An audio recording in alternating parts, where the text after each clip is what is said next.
Okay, yeah, let's get on with case 3. The runaway room. Run, run, run away, run. Can I just... I could just go into the next one, huh? That's crazy. Just skip it? Yeah. I like the little title cards. This is like a little bus. Baker Street. Strand Street. London 5th Avenue.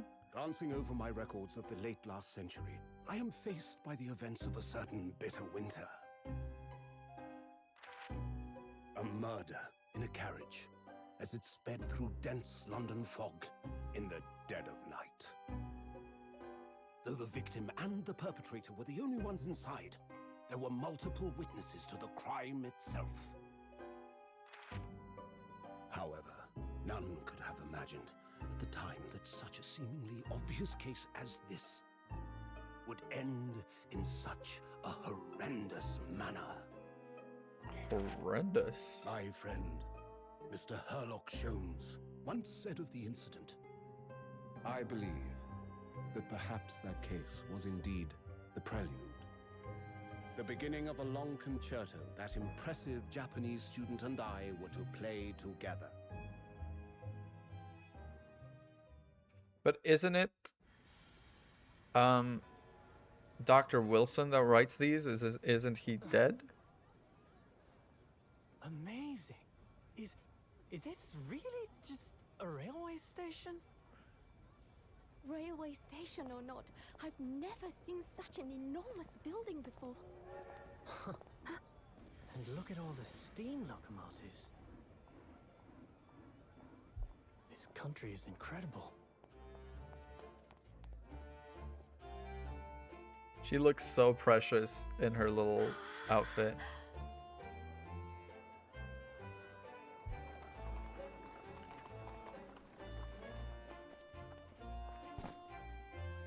I feel like I'm dreaming.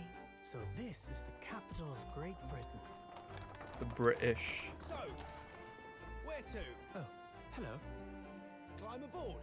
I'll take you wherever you want to go. In that case, the Supreme Court in Whitehall, if you wouldn't mind. My pleasure. Oh, that kid's helping. Visiting students from abroad, eh? Yes. Thought so. Well then, I hope you enjoy your stay. And welcome to the centre of the world, Great Britain's mighty capital, London. Was the Big Ben... Did the Big Ben exist in 1901? Oh, yep. Yep, okay. I'm pretty sure it does. I'm pretty sure we're inside it, actually. I'm pretty sure we are inside the motherfucker. What a question to ask, huh?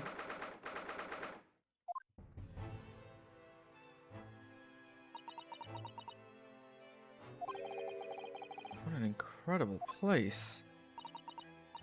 It is very imposing. Almost suffocating. Completed 1859. Nice.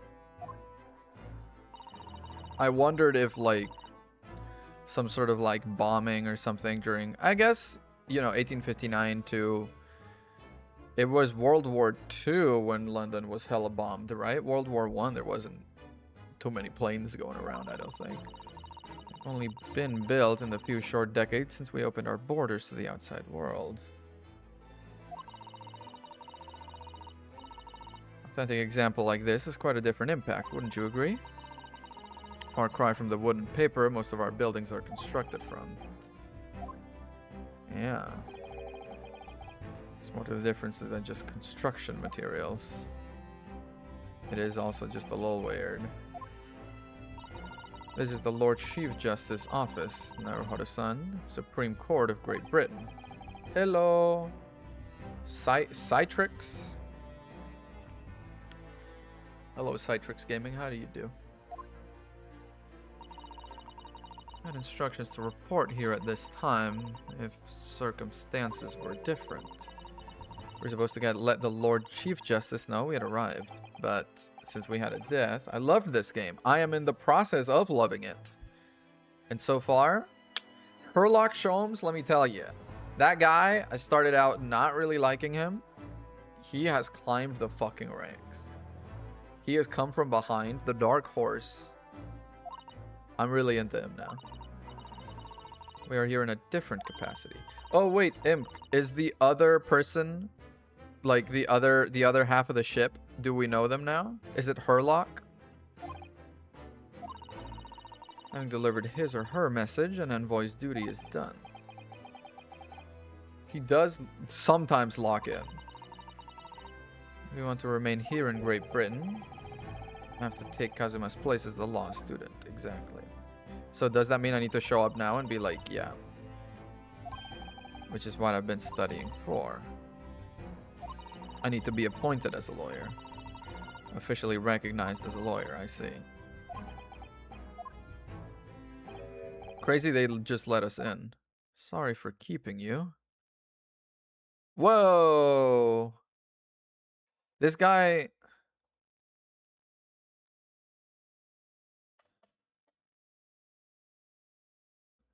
Is it crazy to say he kind of looks like Channing Tatum?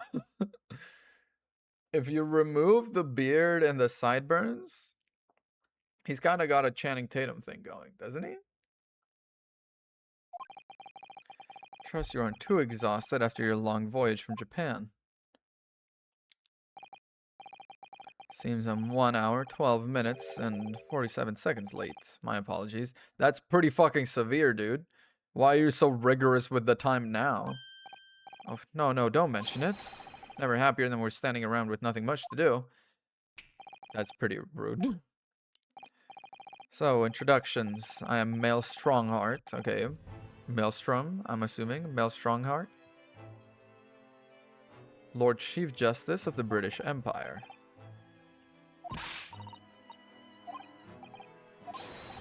It's an honor to meet you, Lord Chief Justice Strongheart. I'm Ryunosuke Naruhodo from the Empire of Japan. Welcome to London, the capital. You have birds in here? Fuck that. Fuck that. Oh no, I already don't like birds, but birds indoors? They don't belong there. Bird poop all over his books. Yeah.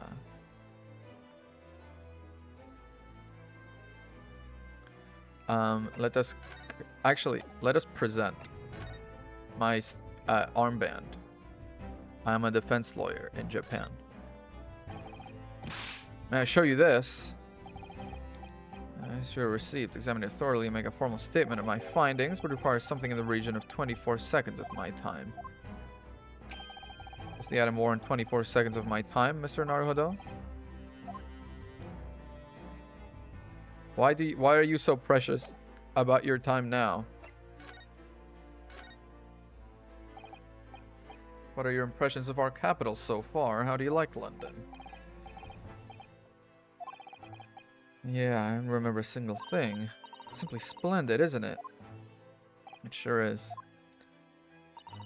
I had a wonderful view of some of London's streets from the carriage on the way here from the station. We'll apply the guy liner? Guy liner? Everything is so impressive and grand. I'm almost lost for words. City boasts tramways, piped water and gas, even cables supplying electricity. We spearhead every revolutionary and new technology in the world. Every visitor to London is astounded. Everyone seems so jolly and full of vigor. Yes, there's much excitement about the upcoming Great Exhibition. So this is sort of like a World Expo type shit. Cultural and technological advancements from around the globe are to be exhibited. Yeah, the World Expo stuff. Those things were racist as hell. Those things were problematic and racist as hell. But okay. It'll be the greatest spectacle of its kind in history. It will make Paris's World Fair look a toy shop. Only imagine how magnificent it's going to be. I don't know what it is. I don't know what it is.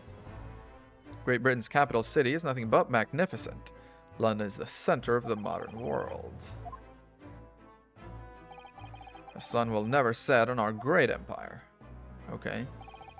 Perhaps it is fate in these progressive times we welcome visitors from the land of the rising sun. Perhaps it is. I think you were expecting a student of law for the study tour, weren't you? Absolutely. A Mr. Kazuma Asogi, if my memory serves. That's right. British government has already been telegraphed a full report on the situation. I understand the young man lost his life aboard the steamship bound for our shores. My country naturally extends its deepest condolences to yours. And you honored this appointment specifically to inform me of the news? Yes, and the capacity of envoys from Japan to report the sad news in person. Yeah, protocol and courtesy. It is with some regret I must inform you the death of the young lawyer means this study tour arrangement can no longer proceed. If you would just hear us out, please. It's about the study tour. Mr. Naruhodo here would like to make a proposal. Yes, I would like to. The proposal. Thing is, Lord Justice, Strongheart, I was wondering if perhaps you would consider allowing the study tour to go ahead. Britain would ideally like to see the tour go ahead, but without a lawyer from your country, there's nothing to be done. In that case, what if there was someone else? Another lawyer from Japan, I mean. So there's something I don't know. Only a single lawyer was invited to Great Britain from your country, and that was Mr. Asogi. At least that is what I've been led to understand. Stop getting fucking bailed out, dude. Why is... I gotta say, maybe it runs in the family. Maybe it's just a bloodline thing. Everyone of these fucking ace attorneys is a stammering little waif of a man, dude. I just gotta say it like it is. I gotta say it like it is. Just sometimes you just have to come out and say shit. You just have to come out and say shit sometimes, man. Could ruin things here if I'm not careful. Just fucking... It's me. It's me. I can do it. So that's so. I don't actually have any qualifications as such, but I have acted as a lawyer in court before. Only once, as it happens. I've been spending every spare moment on the journey here to Great Britain studying. I've learned all about British law and court proceedings while I was on board the SS Buria. Yeah, not what you might call a full education. Not only do you need a university degree in law, you must also complete several years of training. I realize it's far too short a period of time, but I can't just go back to Japan. Mr. Asogi's journey had only just begun. Coming here on this study tour was all he thought about. I have to carry on and do everything he planned to do. Does he know about the mission, the way that he reacted? I know it must sound like I have an overly inflated opinion of myself, but I would do anything to prove I have what it takes. Any test you care to set me. Just one chance, that's all I'm asking for. Please. Your opening statement there, Mr. Naruhodo. It was 31 seconds long. Not too brief, not too protracted. Perfectly judged appeal, I would say. Just a skill that would stand you in good stead as a lawyer. Okay, good. So, you're willing to put those words to trial, are you? Well, I'm all for entertainment. Let me ask you one thing first, sir. With gloves on. Yeah, that would be kind of difficult. Also, what the fuck is the head of his cane? It looks like, Have I played all the Ace Attorney? Yes. Do you see the stream title where it says, Day 53? That is because this is the 53rd straight stream of Ace Attorney. The flush handle on a toilet. That's exactly what I was thinking of. The flush handle on a toilet. I was thinking about it in Spanish terms.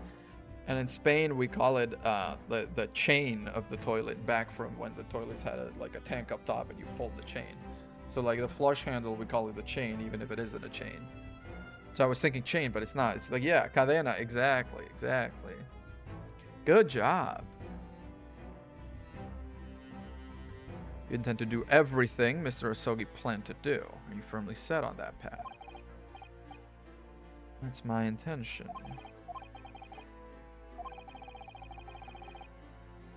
Yeah, there's definitely the freaking whatever weird goal.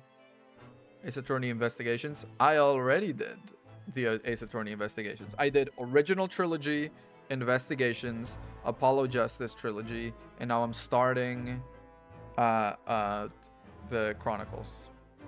Everything is on YouTube. Where is my YouTube? Where is my YouTube channel?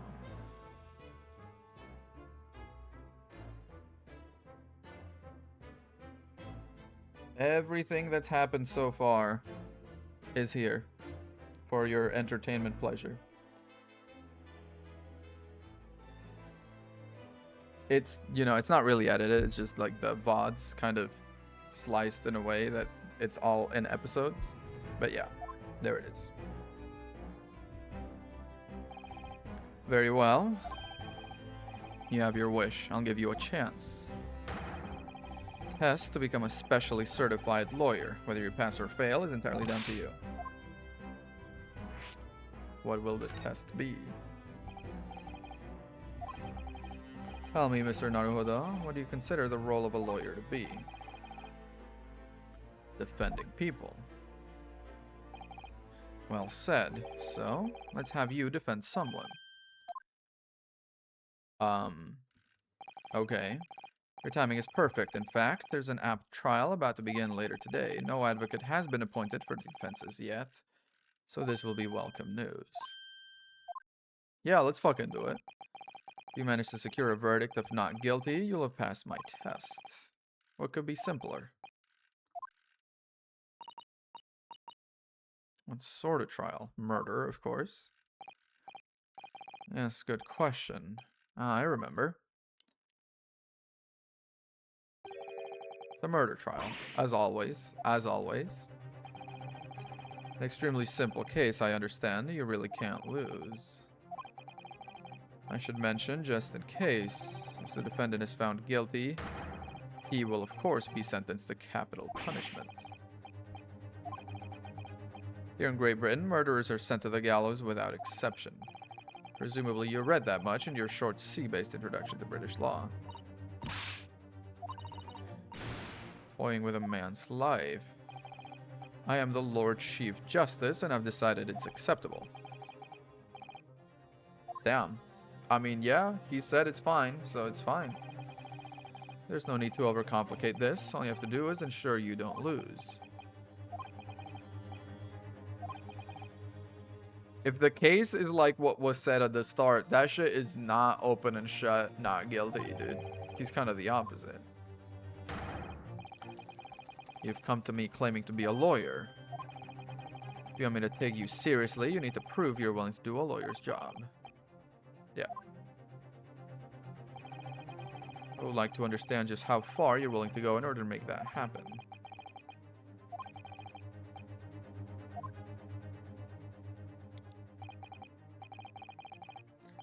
Time is pressing. The trial begins shortly. I need an answer from you now. What's it to be? Yeah, of course I'll do it. If I have to give you a decision now. 15 seconds. Needs work if you want to be a lawyer. That was too slow. As I suspected, is it?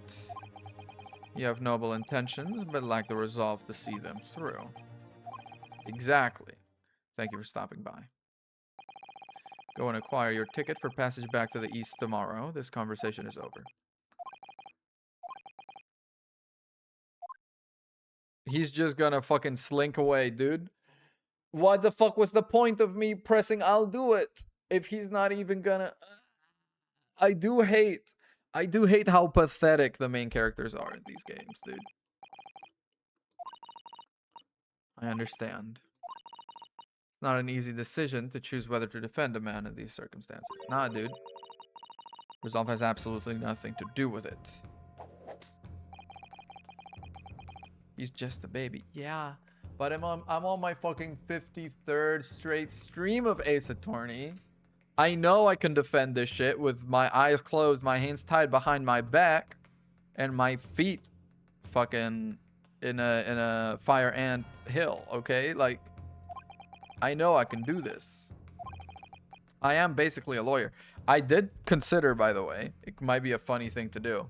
When I'm done with all of this Ace Attorney stuff, what if I took like a mock LSAT or something like that?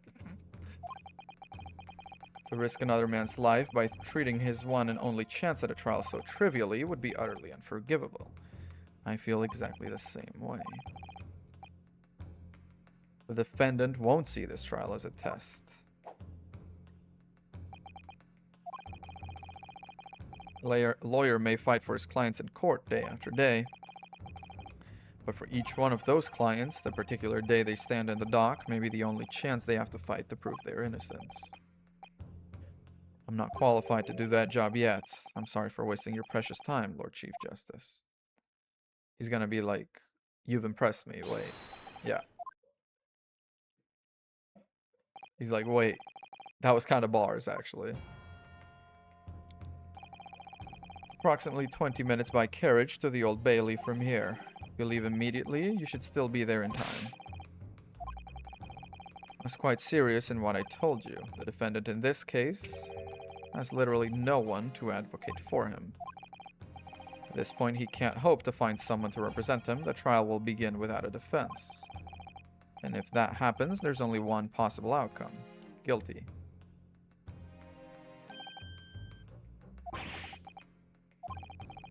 But that is the truth, exactly. So we can only make things better.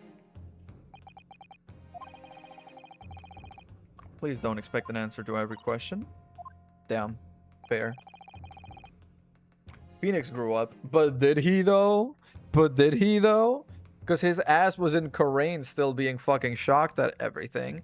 And still stumbling over his words. So I don't know if he grew up that much. He grew up in between Trilogy 1 and Game 1. Spoiler. What? I'm just saying. He grew up like... Oh, that's so true. It's like... But it's just character development stuff. It's just... He develops...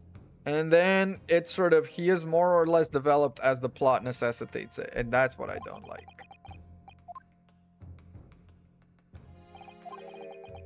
What do you say now, madam? Said it wasn't an easy decision to choose whether to defend a man in these circumstances. It is a matter of... We literally can only make things better by going there. I have a meeting to attend. I must leave in 2 minutes and 16 seconds. So, venture into our great city and enjoy yourselves. Do the birds fly from here to here and then come down and then like scuttle across? So every time he does this, they can fly in this angle again?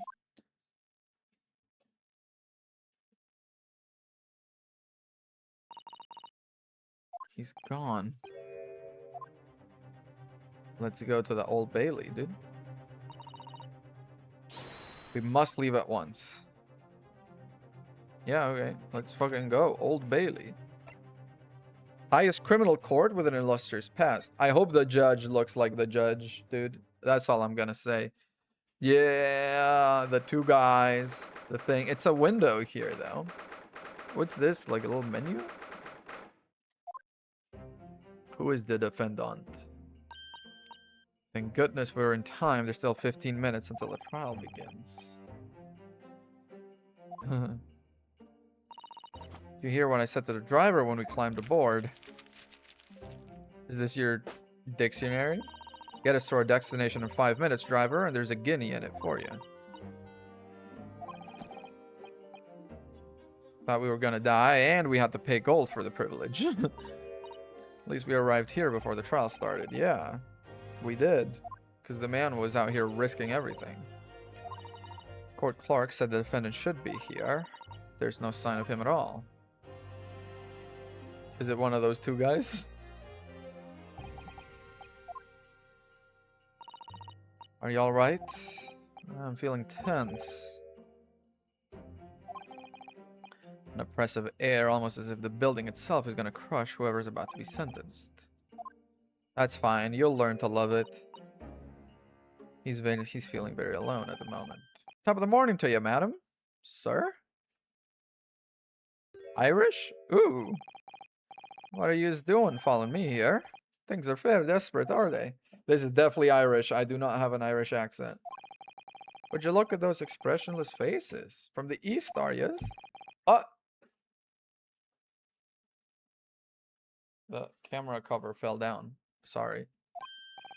Ah, Japan, is it? Say no more. I don't have an Irish accent. I should give up. How much do you need? No need to explain, fella. I've been there myself, so I have. No place to go, nothing to eat, barely a penny to your name. Oh, what a strange, faraway land. I haven't found a place to stay yet. 'Tis grand, 'tis grand. I have no fucking Irish accent. I'm floundering. I'm moving across the accent fucking dish, like you know those things in museums where you can make a donation and the coin goes around and around and around and around. And I'm doing that with the Irish accent right now. I'm circling the drain on it. Let me start by giving you 1,000 guineas. Tell you nothing now. Is he a moneylender? 1,000 guineas is enough to build an entire mansion in the most prestigious area of Tokyo. It's none to me at all. I'd like to ensure I have sufficient funds to weather a rainy day, you see. I have enough wealth to buy the city of London 2 or 3 times over.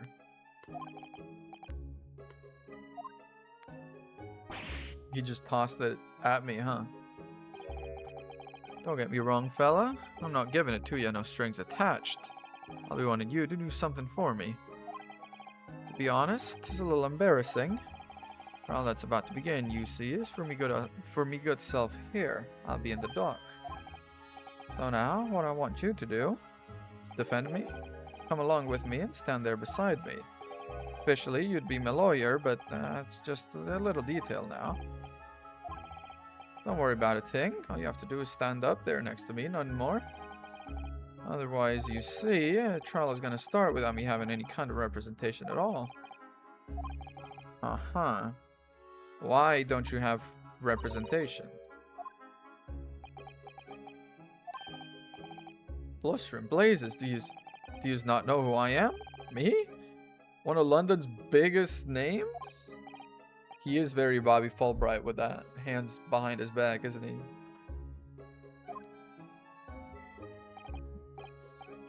I suppose it isn't altogether impossible. Well, just next to Hyde Park there in the center of London is another beautiful park. It's called McGilded Park, full of blossoming flowers in the spring and singing birds and whatnot. I donated it to the city, so I did. City of Smiles, that's my vision for London. There's nothing Magnus McGilded wouldn't do for the city, and it's queer, old people, queer? What does queer mean? Someone throw that shit into Merriam-Webster right now.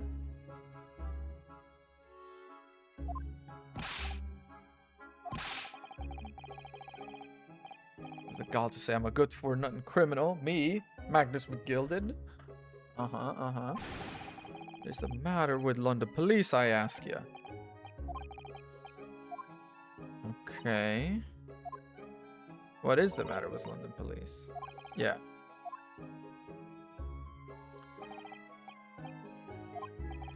Mr. McGilded, the thing is, we're actually here in London to study British law. We're law students on a study tour from Japan. So, if you don't have a lawyer for the trial yet, you'd be happy to put yourself in our hands. We'll do our best. What was I after saying, you daft Egypt? I've given you 1,000 guineas to stand up there next to me, haven't I? Yeah, but it's not just stand up next to you, it's to actually defend you. I think I see what's going on here. I know what you're thinking. This Chancellor of Afella claims to have more money than the Queen. If that's true, why the blazes can't he hire the finest lawyer in all of England? Because he did it, that's the only explanation. A little. I mean, a little, yeah, kind of. Exactly. Well, like you said, if you have all that money, but you don't have anyone to represent you in court. Oh, no, that's not what I meant to say. I didn't mean any offense. Still can't express myself very well in English. That's not what I meant to say. Hello, Jaman. How are you? Oh my god, I love every time you come into the chat.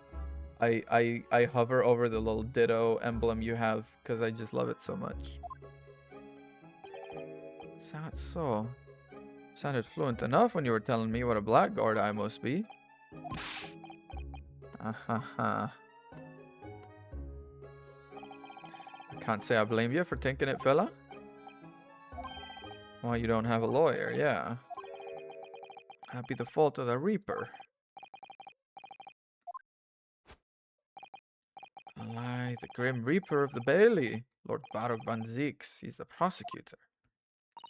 Baron van Zieks. When Van Zieks stands on the prosecution, they call the accused the sacrificial lambs. Unto this day, every single trial in which he's been the prosecutor, the accused has been damned. It's reached the desperate situation where there's no one willing to stand in defense against the fella at all. Well, he's a living legend of the Old Bailey. Okay, yeah, we're gonna take him down. Barack Bonzieks. Barack Obama? Talented isn't the world you're looking for, madam. It's cursed. And his counsel. Let's go. Dude, if he's gonna pay me Dude, yeah, pay me 1,000 guineas, though. For real. Made up me mind, so I decided I'd have to defend myself in there. And you made an appearance, a student of law, wouldn't you know? 'Tis no accident, I can assure you of that. 'Tis fate. Okay, Coldfield now, please. No, I got you, dude. I got you.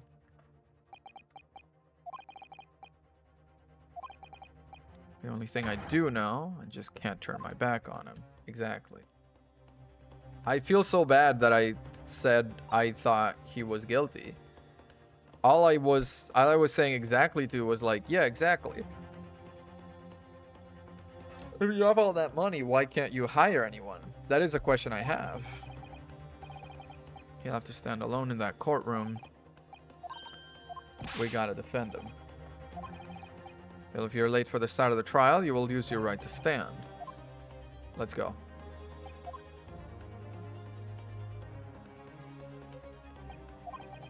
My first trial in a British court.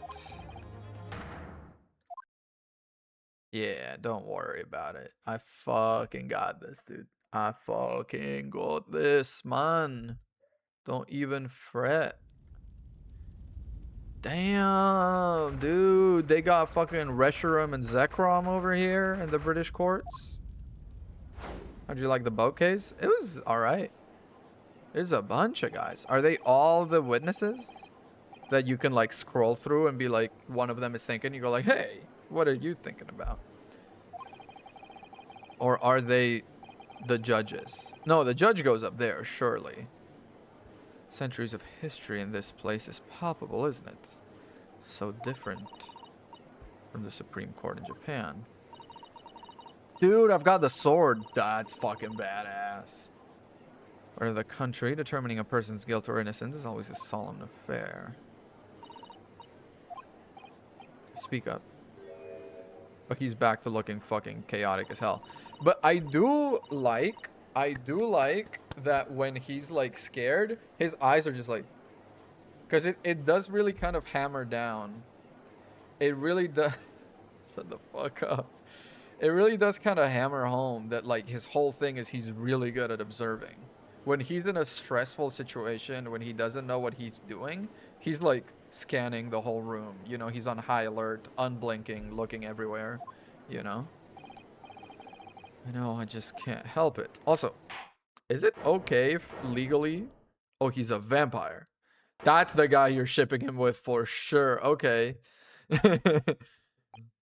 Name of Her Majesty the Queen, I hereby declare this court to be in session.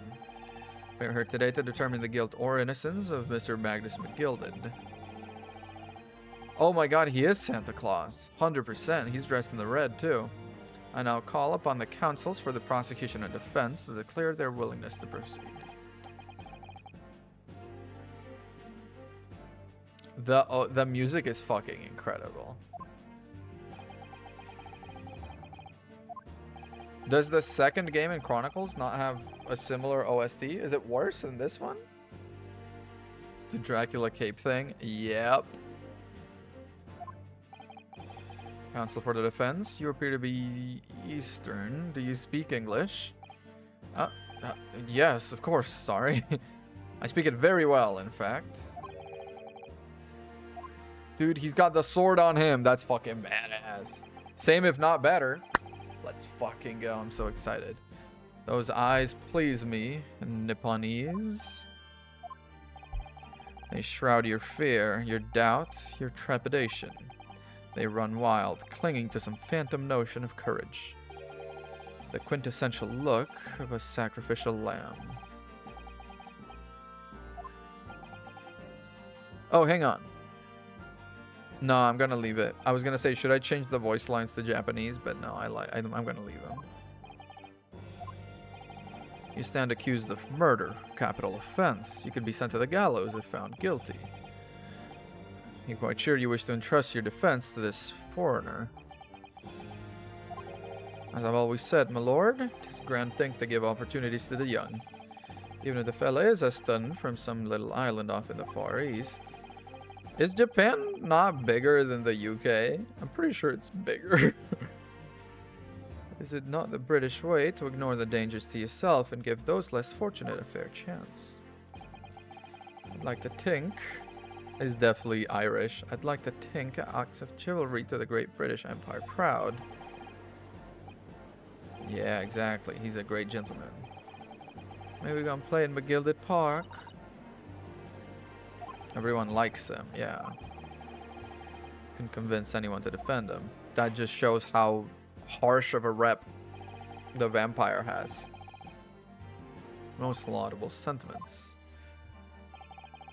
Ladies and gentlemen of the jury, I'm sure I need hardly remind you. There's a jury! You 6 members of the public have been selected for your impartiality. There's a proper jury! Oh my! The task is to send rotters to the gallows where they belong. I'm more than ready. The manner, his lordship always says, we should dispose of rubbish promptly. Naturally, I agree. Any criminals here will soon be wishing they'd never set eyes on me. Okay. Stenographer? Okay.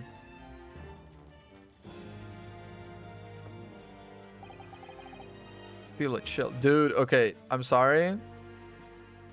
The way she's slapping that thing. She's really putting some oomph on that. I'm sorry, but she's really putting some oomph on that.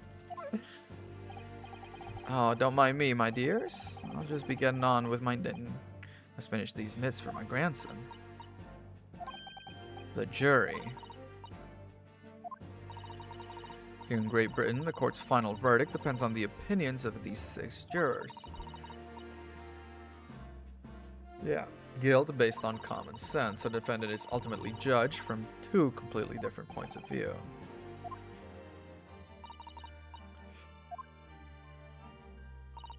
I'm sure it will become clear as the trial progresses. Okay, yeah, let's go in blind. Why not? What is the pun with this guy's names? Baroque. Baroque? I'm guessing Baroque, full name, like Baroque. Van Zieks? Van Zieks? Van Zykes? I don't know. It's been a number of years since we've seen you here in the courtroom. Known as the Reaper of the Bailey, my lord. Infamy rather than fame, I would say. Yes, 5 years have passed since I last spread my wings in this capacity. He also has a sword. He has a little rapier, looks like. What brings you back? Or like a cavalry sword, maybe. There's some change of circumstance, which the court should be aware.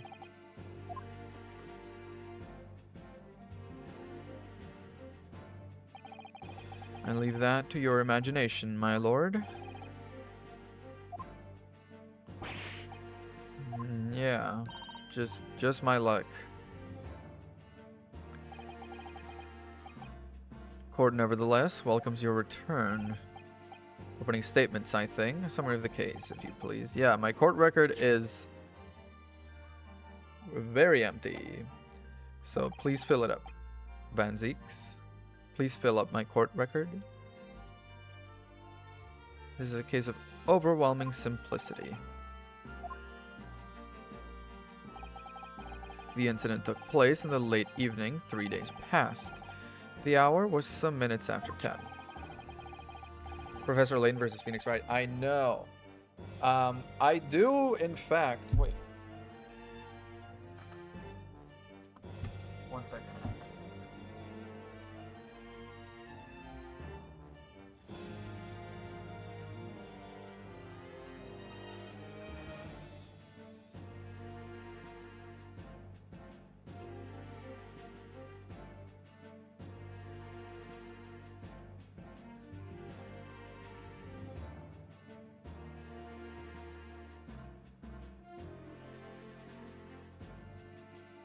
I do in fact own the sucker. I do have the game. I'm not playing it as part of this marathon because I'm not playing it as part of this marathon because my problem with it is not the Phoenix Wright part, is the Professor Layton part. When I play a Professor Layton game, I like to play and solve every puzzle, which means it will take a very long time. And this is already a big undertaking that is taking longer than I thought it would. I'm not really about to buy into a whole game that's gonna take several tens of hours if I play it to completion. Actually, I don't know about several tens, but it would take a while. So I'm not, listen. Here's what we're doing, okay? I'm not playing it now as part of this marathon. I'm going to finish this marathon and then we're going to move on to other things, aka Dark Souls 1 is the next thing that we're doing. But Professor Layton versus Phoenix Wright is going to be on the channel at some point. Maybe as some sort of, you know, milestone reward. Maybe if you're good. I don't fucking know. But like, I'm going to take a bit of a tolerance break after this, just so I can recoup my puzzle brain, and then we'll go back into it. When have we ever been good? Exactly. Maybe you ought to start changing your behavior. That way, you'll get what you want. Was a maker of building bricks, known in the community as thrice-fired mason. Did he burn to death? Thrice. He was a very accomplished craftsman. The bricks he fired were said to be almost indestructible. Maybe we should start... What would that do? What would that even do? I mean, you can. You know, I'm not gonna mess with that. Oh, he wasn't even... Okay. Victim's corpse was discovered in an omnibus in service on the streets of London at the time. A dagger that had been thrust into the victim's abdomen is believed to be the ultimate cause of death. Okay. Do we have a photo of that? Autopsy report. Proper autopsy report, not post-mortem report. Let me check it. And photograph of the crime scene. Okay, let's wait for the one further item. Prosecutor wishes to submit these as well. Good lord. Is that blood, counsel? Dude, it's a murder trial. Seized by a policeman who arrived at the scene, these gore-soaked gloves were taken from the hands of the accused when he was arrested. I know. So shocked. This guy that's twirling the knife around is giving me the heebie-jeebies. I feel like he's gonna be the one that did it. Is that gonna be the new gimmick? That one of the jurors is the guy that actually did it? Because it's always someone. Okay, he was 54, brickmaker, 15th February, 10 to 11. He said a few minutes past 10, so we're gonna assume closer to 10 than 11, but no written hard evidence to suggest it. Once in the abdomen with a knife whilst journeying in an omnibus, died through internal hemorrhaging resulting from the trauma. Okay, stabbed once is gonna be important. Let's look at the photograph. There's a button missing from his jacket, but I don't know if that is, you know, his whole outfit looks a little ratty, so maybe it started that way, but let's keep an eye out for that button. There is, I would say, no blood on the handle, so how could the gloves have gotten blood on them? I'm sure that's also going to be something that shows up. You can tell I've been playing fucking Ace Attorney for 53 straight streams. I'm predicting the fucking twists and turns. Is there a third piece of evidence? Oh, sorry. Can I look at the gloves more closely? I can. Oh, I can 3D. Can I look into the glove? No. Okay. The blood stain right here.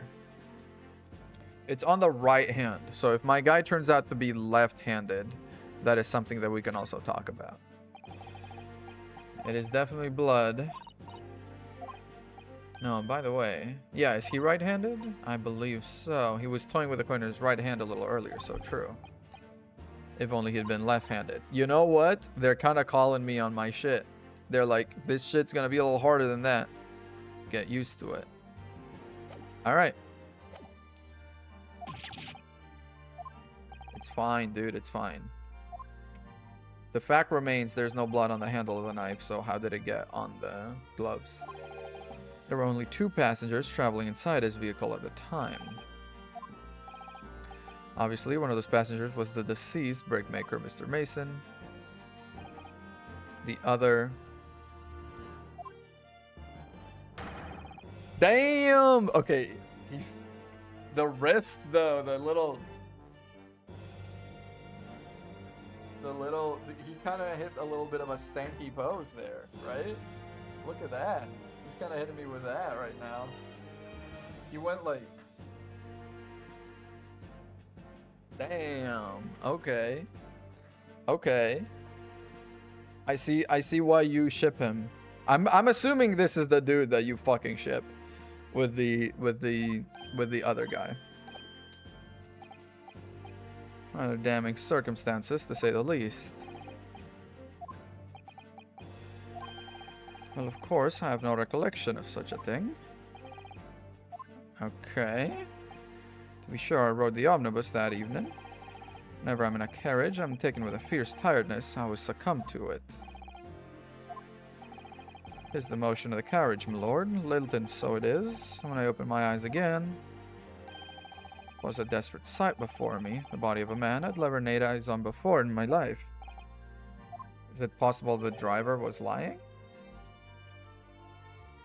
A good-hearted soul wouldn't rush to help a fella bleeding from his stomach. I wasn't about to start worrying about me gloves now, was I? I reached out to give the man a hand. Okay.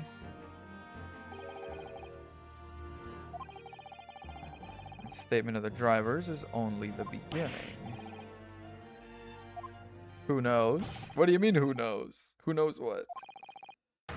There were multiple witnesses to the precise moment he was stabbed. Okay, are we gonna get those witnesses? Dude, stop hitting the gamer pose. That's gonna hurt you later in life. Ordar. He really hitting the ordar. Ordar. Motherfucker thinks he is Cardi B, man. Ordar. Ordar. When the killing took place, only the victim and the accused were inside the carriage. There were witnesses to the crime. How could there be witnesses to the crime if there was no one else in the carriage? The nail in the coffin for the accused. Ordar Dunkar. Circumstances of the crime have been quite clear. Testimony from witnesses, thank you. All of them at once? Bailiff? Whack their pee-pee. Damn, the beard on this guy. Your names and occupations. My name is... Well, everyone calls me Beppo. I drive an omnibus in the East End. Okay, so he was the driver of the place. Holy shit, dude. Bruce Fairplay. I'm a banker in this city. My name's First. Lady First. Dude, D? Holy shit. Monkey D. Luffy? Lady First? He's got the will of D? I make hats for gents. You make hats? I'm sorry. I have a hard time believing it. Let's begin by confirming the facts. 3 days ago, at a short time after 10 o'clock in the evening, all of you present in the stand were in an omnibus and witness to the aforementioned incident. Uh-huh. Quite right. Yes, sir, that's right, sir. Jesus, es el demasiado extra. You speaking Spanish? You throwing a little Spanish at me? You think I can't parry a little Spanish around here? Each of you will tell the court precisely what you saw. Precisely. I like the design. It was the last bus of the evening, so I had a few customers. I remember it well. Victim and the man accused of killing him were sat next to each other inside the bus. Out of the blue, the accused just reached over and plunged the knife right into his guts. Yeah, that's right, he stabbed him. I screamed, I did. Couldn't help it. As soon as I heard the scream, I stopped my bus, and then I saw it too. Okay, vamos a ver. ¿Qué vamos a ver? ¿Qué vamos a ver? Cross-examination, please and thank you. In the omnibus with their own eyes. Were they in the omnibus, or where the fuck were these guys? Well, this testimony makes absolutely no sense to me whatsoever. The incident took place inside a moving carriage, didn't it? Yes. In that case, how could those two witnesses possibly have seen what happened? There's no way they could have seen the inside of the moving carriage. Thank you.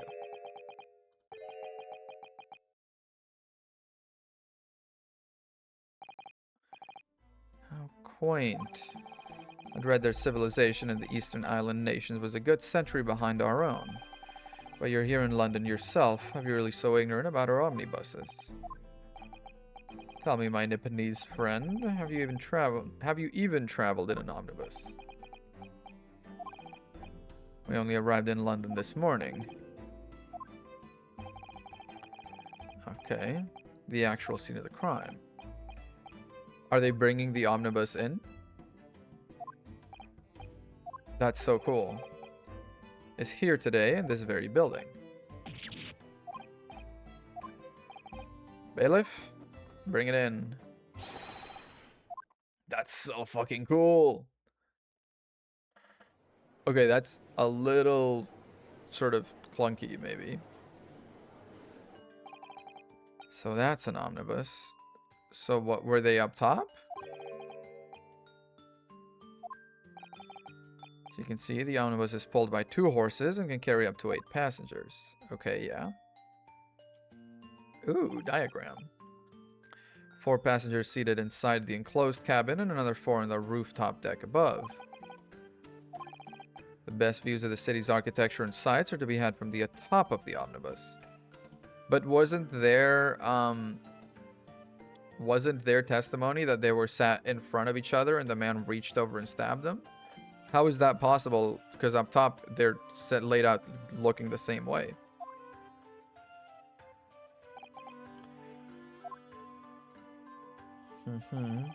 There is a skylight in the roof, allowing for a view of the interior from the seats above.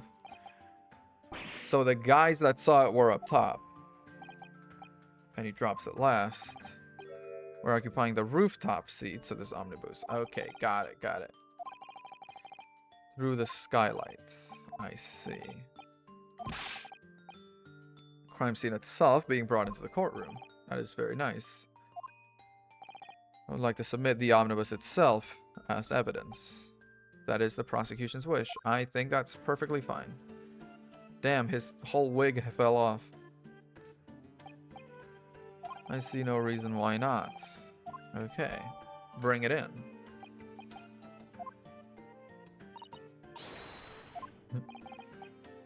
Yeah. Let's examine it. Can I examine it right now? Can it open? Let's open the door, go inside. Yeah, let's go.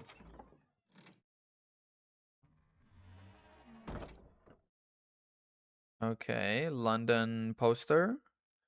A little thing. Handle here? What does that do? Oh, it opens. So that's kind of fun.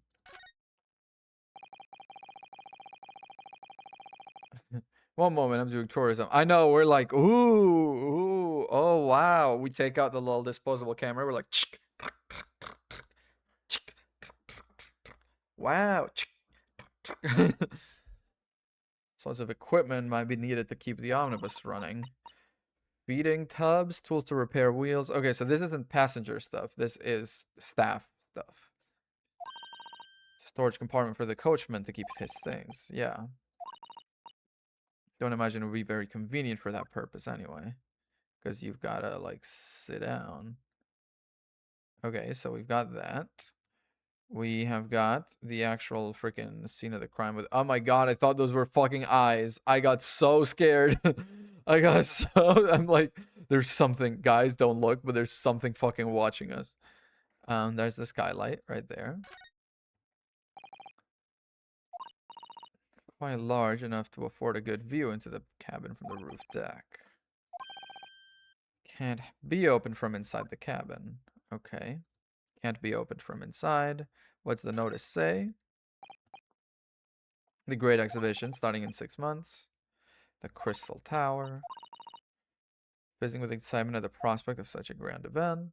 Okay, that's just filler padding, whatever. What enough to look in both windows? That's exactly what had me so scared. That's exactly what had me so scared. I was like, what the fuck kind of beast do they have in 1900s London that's looking in both sides of the carriage? Blood that's soaked into the seat. The victims, obviously. Seat would be clearly visible from the roof deck. There was a lamp on in here. Perhaps the culprit couldn't see anything outside. Doesn't seem like a planned attack. I would say so. The lamp has nothing going on, unlike Stacy's mom. Okay, what else? Floor? Nothing. Okay. The seat across, we've already looked at. Crystal Tower, I'm assuming. It's the exact same text. Got it. Can we go back outside? Thank you.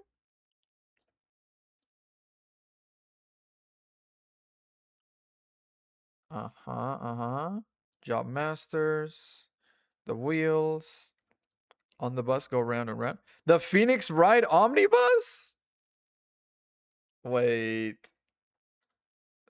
Phoenix Ride Omnibus? That's so cute.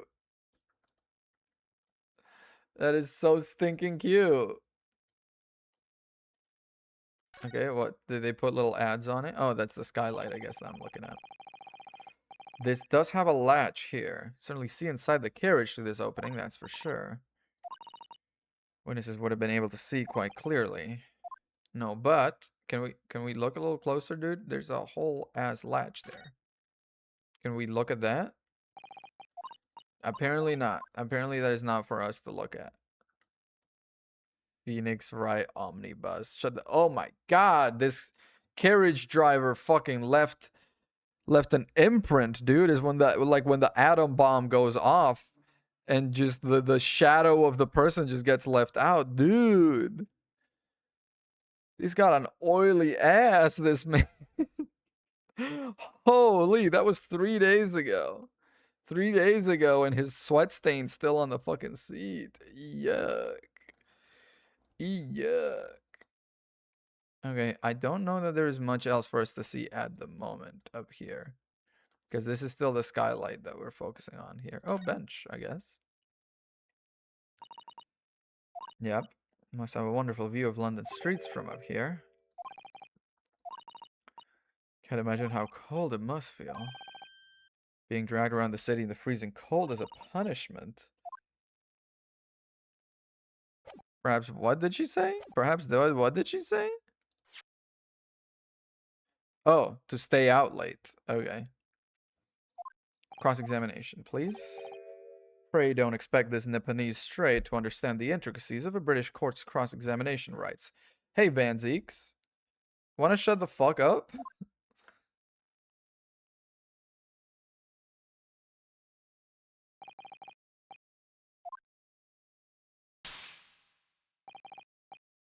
Focus. Focus. Exact. I like he didn't even react. That was pretty. Ooh, with the fucking glass. Had a few customers. I remember it well. Let's start pressing. Let's start pressing. Fish and chip sweats, honestly. Sometime after 10, wasn't it?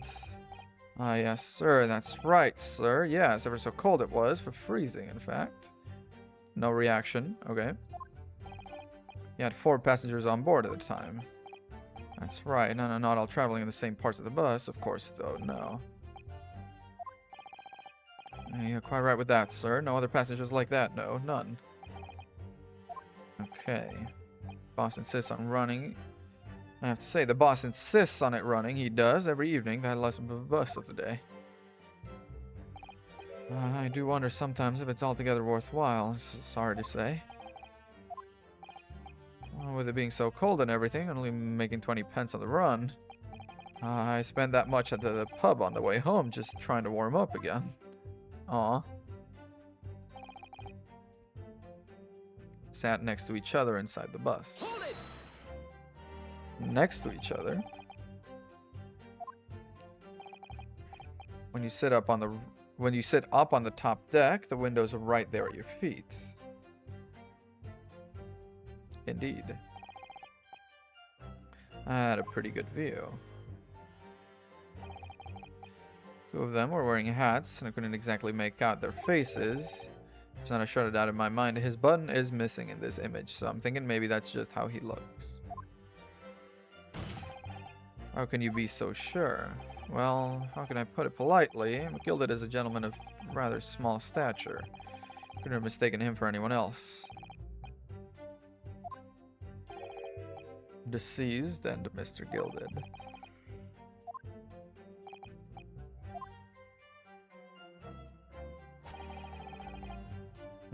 Plunged the knife right into his guts.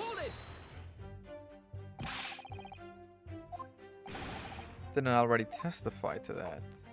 Oh, he's got a little cane, huh? Are you fair dinkum, hard-working city bankers? Or are fair dinkum, hard-working city bankers not considered trustworthy these days? I don't think they are, no. I didn't mean that.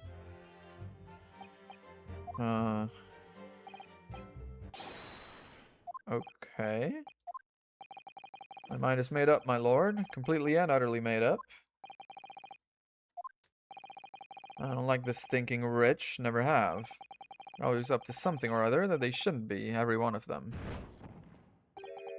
And that little leprechaun of a man is no exception.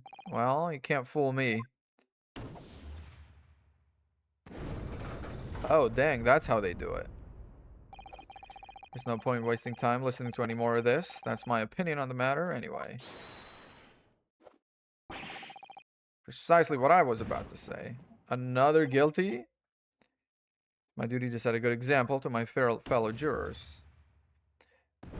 Is the point of these games just to throw shade on the jury system?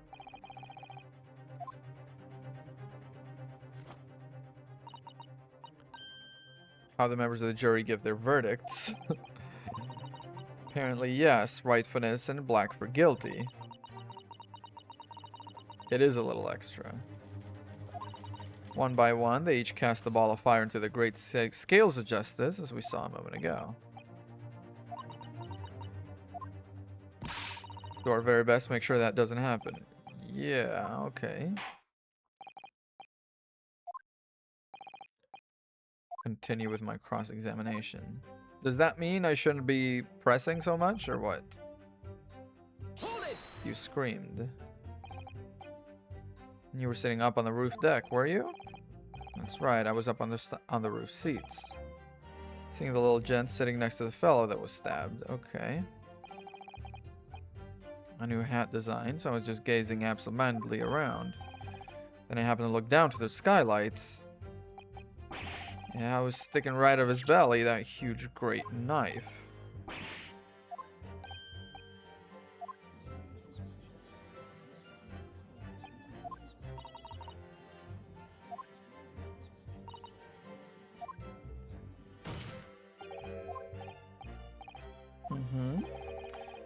Is this the knife you saw? Okay, enter it into evidence, please.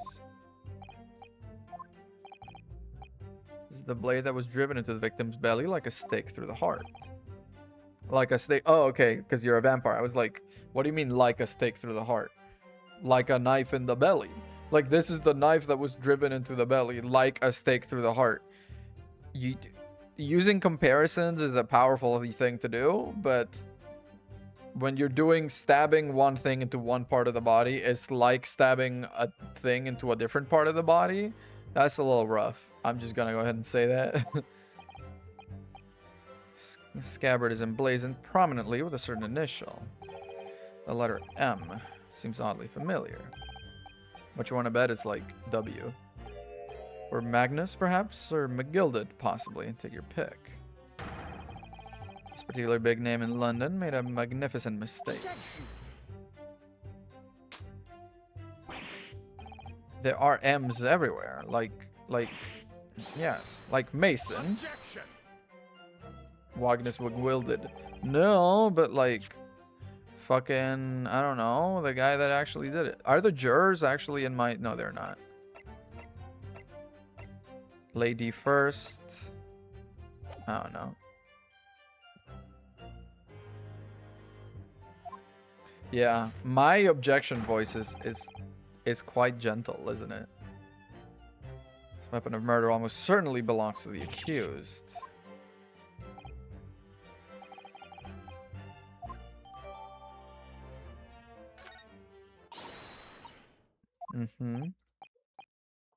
Are you about to... Mr. McGilded is a pillar of society and a gentleman's word should be sacrosanct. However...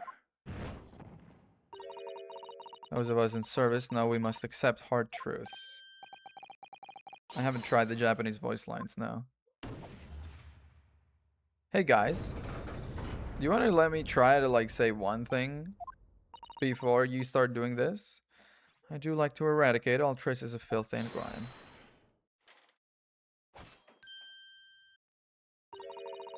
I've painstakingly typed every word uttered here today and cross-referenced all the facts. Such, I am now in a position to draw the only logical conclusion.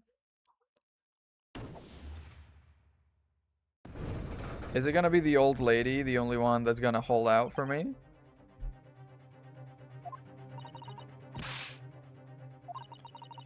There are only 2 left. Well, yeah, but what if all 6 propose it? Does the trial just stop?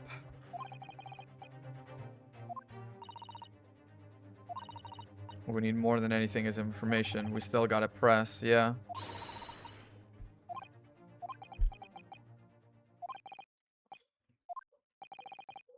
I think that old lady is gonna fall asleep if we wait another 5 minutes. And then we can just keep this going forever. Keep pressing, keep pressing. Then I saw it, too. A little more oomph to it. I figured it might. sir, that would be the passenger, sir. He just collapsed on the floor, he was.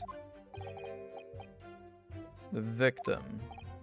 And then the other passenger had a knife in his hand, like this. And he plunged it down like this, stabbing the other passenger in the belly.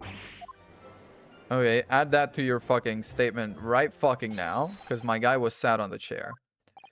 Are you about to go like, yeah, as the master of the London Guild of Coachmen, the idea of a murder being committed in one of the city's carriages is utterly abhorrent to me.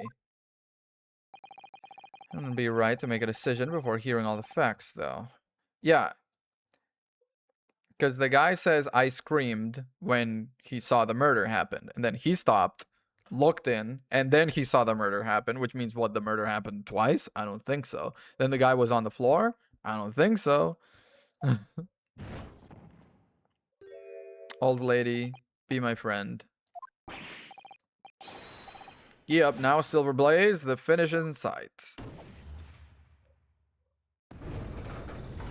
That's a crazy system they've got. I feel like as a judge, I would be pretty scared. Beppo is a long-standing member of the guild, and I trust what the man says. 5 jurors agree to condemn this man. If old lady jumps in, we're done. Are we? This is a bad jury system. Because, yeah, now juror number 6 is under peer pressure. The audience is sitting there, their systems there, their peers, the fellow jurors, have all come up, you know. If they could vote anonymously, that's different. If they got to vote out in front of God and everyone, that's a flawed system. Yes, dear, what can I do for you? These columns... What's this finish up top called? Is this Corinthian? There's Doric, Ionic, and Corinthian. I think Doric is the one that's straight up flat. Ionic has a curl. And Corinthian has the leaves. I think. So I think this is Corinthian. Someone look it up. Someone fact check me on this. I feel like this might be the Corinthian head of the pillar. Oh, yes, I certainly have. Still got my hearing, you know? Thank you. She is... Pray tell, why are you yet to pronounce your leaning? Well, dear, the thing is, I'm a creature of habit, me.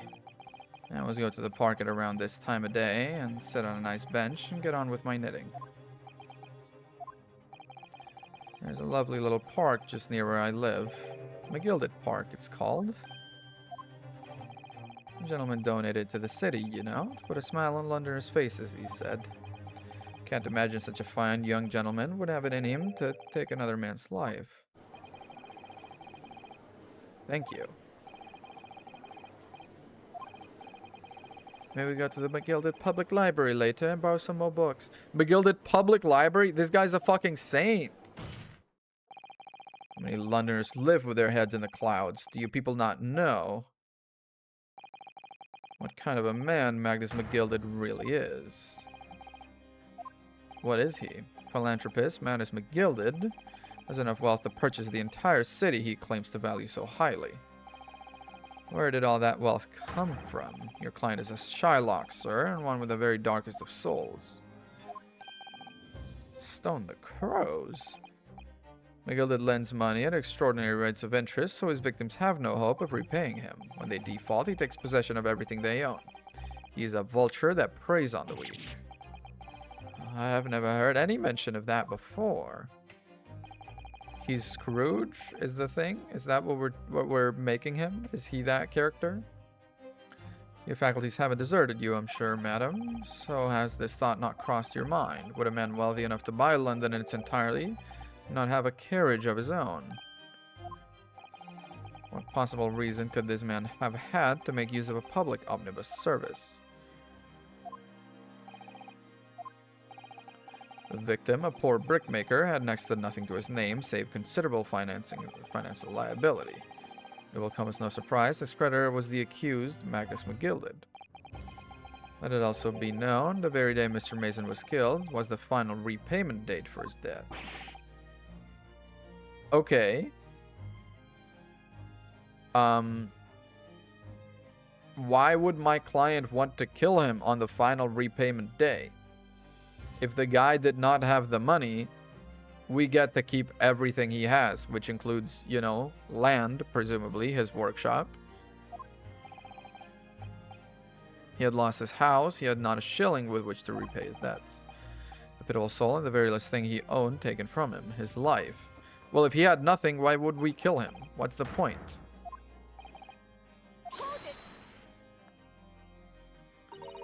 If I might add something briefly. You claimed the victim had been lent money by Mr. McGilded. Where is the evidence to support your claim? Thank you. Does he have champagne, dude? Oh, is that wine? Of course it's red wine. He's a vampire. He's got little picks on it. Oh, scythes, the Reaper. Got it. Pray forgive the discourtesy of filling my hallowed chalice in a court of law. Hallowed chalice? I find myself in unexpectedly good humor. I had heard ladies from the Far East could show great courage, but I didn't expect to experience it myself. Simply doing my job. Thank you. Yes, she is.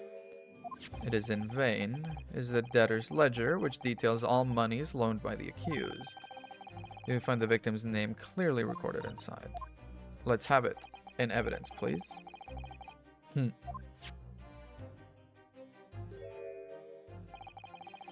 Pray forgive the discourtesy of raising my chalice in a toast to the enigmatic East at the same time.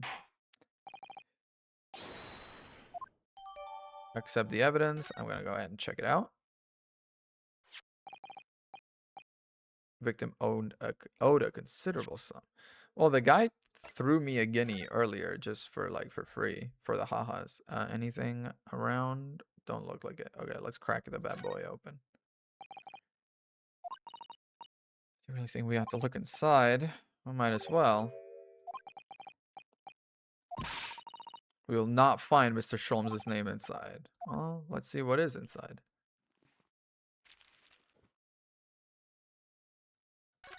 Read it. Suppose they're probably not all gentlemen at all, right? Bruce Fairplay. That's one of the witnesses. Witness testifying at this very moment. He borrowed 20 guineas. Their repayment date is fast approaching. Let's update it. Thank you. Anything else? Or is that everything? I think that's everything. Okay. Oh, thank God we don't have to go through it all again. I didn't really look at this again. Ooh, M. It could also be a W entirely. If you turn it upside down, it becomes a W. Thank you. It's one of those, you know, turnabout cases. I'm sure of it. Why is it? Why are you sure it's an M? Can we open it? Yeah. I don't really like blades, he says, while, yeah, having a katana on his waist. That's Kazuma's soul. Aw. Hoofa. Okay, we can't really look inside. In fact, there isn't even an inside to look at. There's the blade. It's really pretty. And there's the blood. Yikes. Surely is blood. The victims. Looks a lot like Japanese man's blood. We've only just arrived. I'm finding a little hard to adjust. That's kind of a cute little moment, to be fair. And then there's the handle. Okay, that isn't some sort of secret button, is it? Cool. The accused made quite certain he had ample recompense. Where's the recompense? I had the wool poured over me eyes. Oh no. It is the modus operandi of the accused. But if he has all that money, and if he is so evil, why is he making parks and public libraries? It's a Yatagarasu key. Oh my god. It maybe is a Yatagarasu key.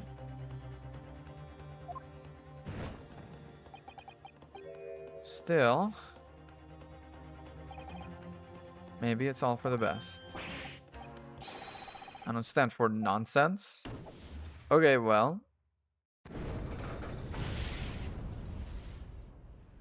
So what does that mean now?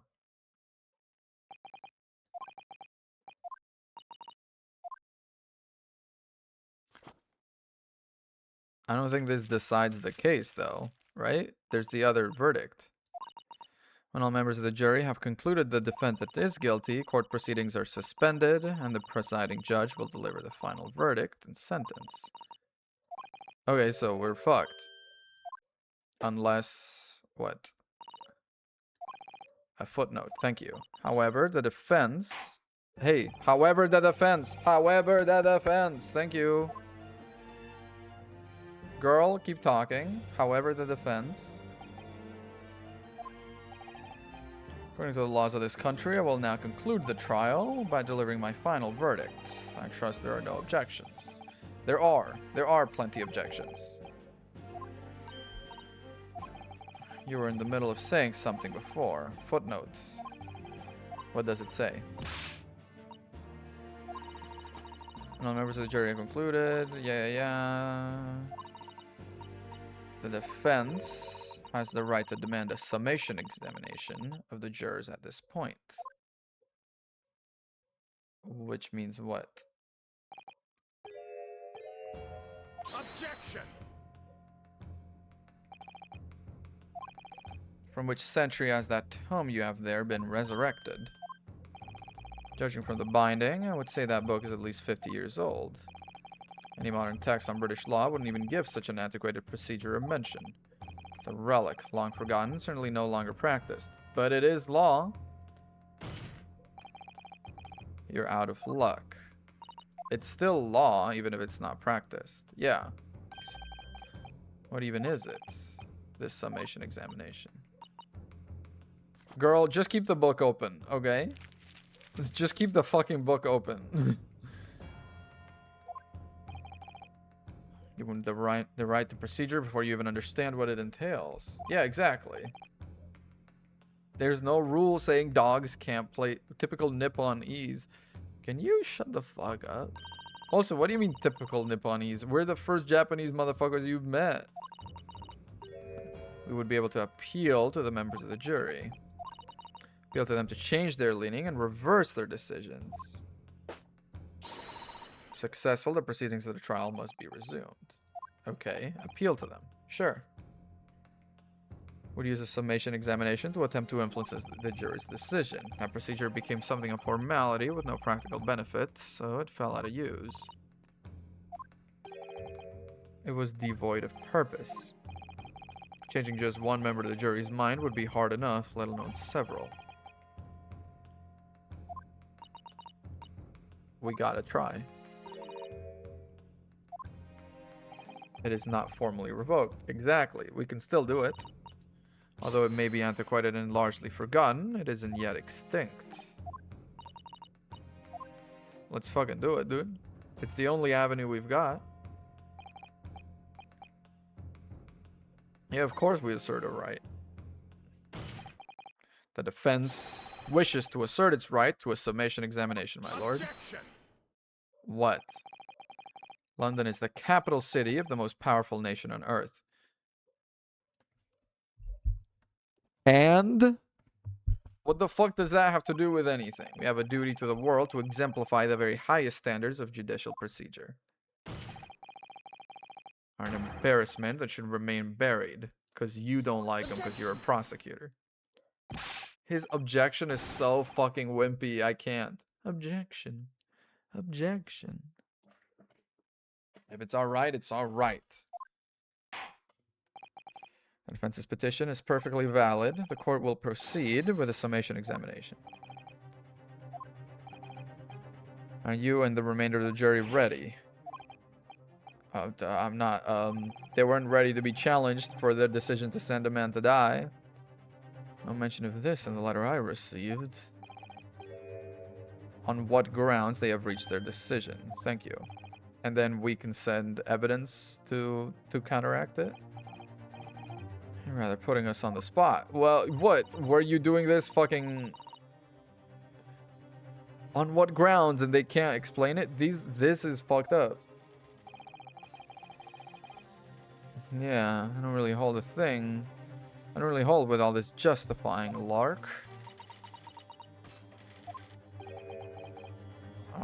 Yeah, they weren't ready to have to explain why they were trying to send a man to die. So they were just doing it for fun or without thinking it through. Okay, cool. How does it feel to be a monster, by the way? None of them have experienced this before. Have they been jurors before? Just maybe it's what we gotta do.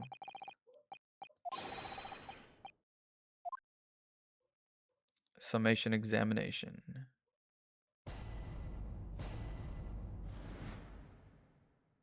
The juror's contentions. No one else inside the carriage at the time, so it has to have been him. Okay, I trust the driver. He has an excellent memory, it seems. 4 passengers with fares totaling 20 pence. Stuck the chap next to him just like this. Brazen, I must say. Absolutely brazen. That is not a justification at all. Simply typed and collated all the statements made thus far and drawn the logical conclusion. Okay. This guy is fucking too funny. Why are his eyes just PNGs on his face? You can trust the guild. Fair fares is our motto. We haven't raised prices about 4 pence for years. 4 pence? 4 passengers? Fare totaling 20 pence? That doesn't match up. A scoundrel stabbing that poor man on the floor. It beggars belief. It wasn't on the floor. It was on the seat. Yeah. Can I press or do I just present? Yeah, there's not quite how it works. No, it's evidence-based. They've reached their conclusions by their own reasoning. Your pleas will sound like excuses. Yeah. Just use evidence, pressing. It's more cross-examination. Key to this procedure is using... She really slaps that book, huh? That sounded like a... Yeah. 6 members of the jury are randomly selected. They may appear to be present a united front, but they are strangers. Exactly. So we can just use what they are saying against each other. It's not even presenting evidence. Okay. That's fun. Okay, that's fun. We can do that. We already found it. It is a cross-examination. He's like, dude, cross-examinations? That is all I do.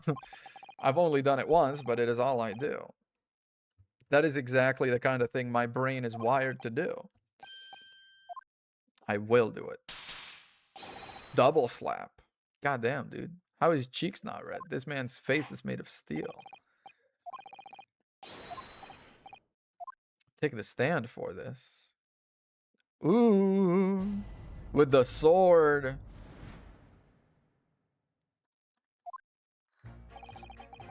Okay. It has to have been him. Alright, 4 passengers. Okay, pit this against this. Yeah, pit this against this. 4 Objection. Thank you. Those 2 statements clearly contradict each other. Yeah, I haven't the first idea what you're talking about. Dude, he paces back and forth. Dude, this is fucking cool as fuck.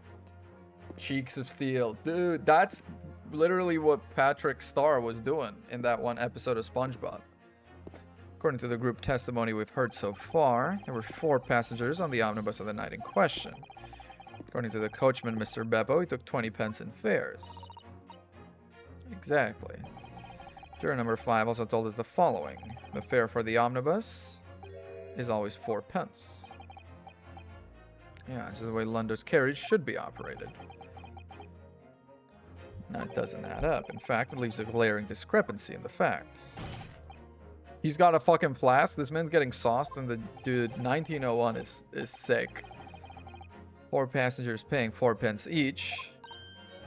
Should be 16 pence. It doesn't add up. The figures are different by 4 pence, in fact. 1 person's fare.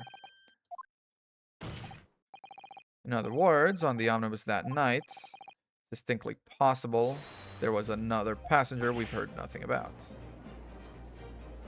Dude, the music is sick. Coachman of the guild are good, honest men. Trustworthiness is our watchword. Yeah.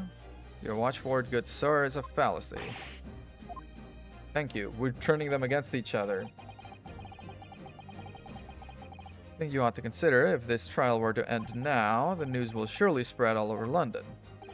The news, one of your coachmen tried to hide the fact he lets nefarious characters ride his omnibus. Okay, well, you gotta change your mind.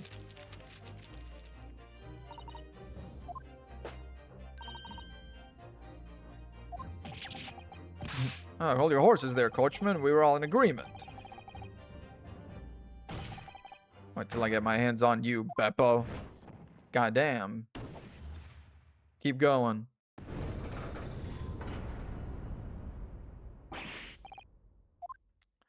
We could kind of keep going now. I'm going to do the same, exactly. Things don't match up. Stab the guy next to him, stab the guy on the floor. For the love of Mike, not you as well. Penny can be the difference between a smile and a tear, after all. Certainly can't put my trust in someone who doesn't follow my exacting standards in financial matters. Valid. Valid. Hang on.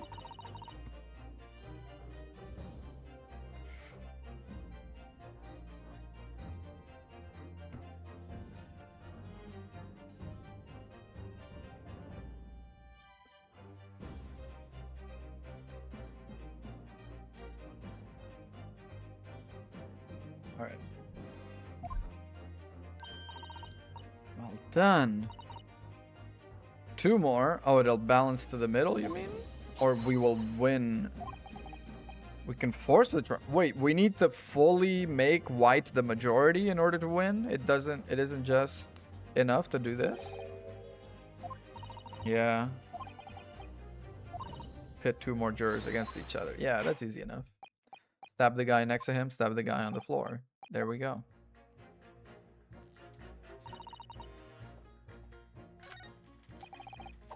Pit this against, yeah. I'm with a poor man on the floor, Chav next to him, pit. Thank you. Those 2 statements are completely contradictory. Dear me, I was only knitting a jumper for my other half. This contradictory even mean, I ask you? Heard from more than one witness. They allegedly saw the actual moment when the defendant stabbed the victim. Out of curiosity, juror number 3. They had to make a lot of models and a lot of animations for this game, huh? How do you say the defendant stabbed the victim? What sort of motion was it? Want to test me, do you? Like this, like the fellow next to him without even getting up. Just like the prim banker said. Uh-huh. Juror number 6. How would you say the defendant stabbed the victim, madam? Well, there, as far as I understand it, was like this. He stabbed the poor man after he'd collapsed on the floor. The coachman said so. He took the fellow next to him without getting up. Stabbed the poor man after he'd collapsed on the floor.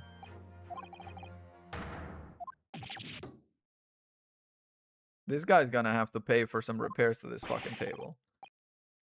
What a model. There's a strong possibility one of the witnesses isn't telling the truth. Who knows why they lie, but you gotta let me do my job for us to find out. We may never find out. We may never know the real truth. Ladies and gentlemen of the jury, can you really let that happen in all good conscience? How dearie me. She switched immediately. I knew number 6 had my ass. I knew she was with me. They're balanced. This guy's not switching? Wait, now hear this, my fellow jurors. I warn you, you cannot listen to this man. Look at him in his black suit. He's clearly some devious Eastern sorcerer using magic on us all. Huh? As for me, there's Dark Jinx. What's up? What exactly is the problem? What of it if two witnesses have slightly different recollections? Let's say the Shylock did stab the victim as he was sat next to him on the omnibus. And now let's say the victim collapsed on the floor and the Shylock stabbed him again. Autopsy report, stabbed once. Well, I should take this knife to you. What are you calling? I should take this needle to you. They're all trying to, yeah.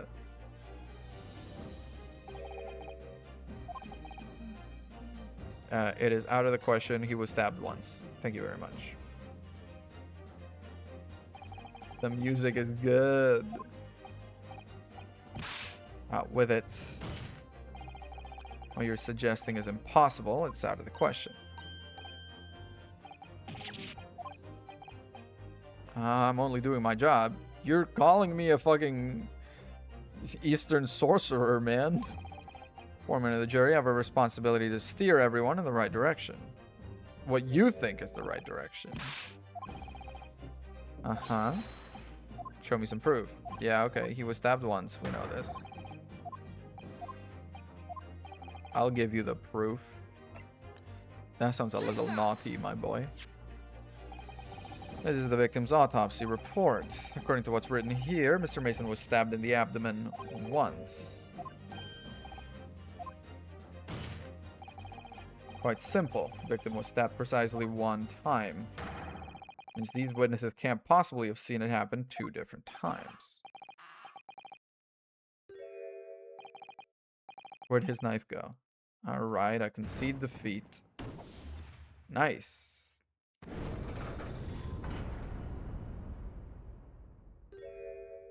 Hell yeah. We've done it.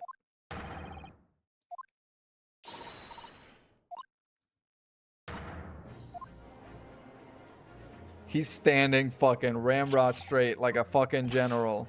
Show your trap, sir. No one deceives me. We had a consensus. So what? You got somewhere to be, dude? I know a liar when I see one. If the chap ever dares to cross the threshold of my shop, take this right as a sharp blade and shave every last hair off his head. My head? Summation examination. Thank you.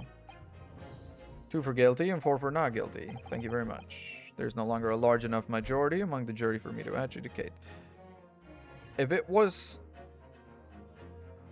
4-2 in any direction, sorry, 4-2 in the guilty direction. Wait, 3-3? Even? It wouldn't have been enough? That's crazy. That is crazy. That is crazy. Continue to pursue the truth. Good man, judge.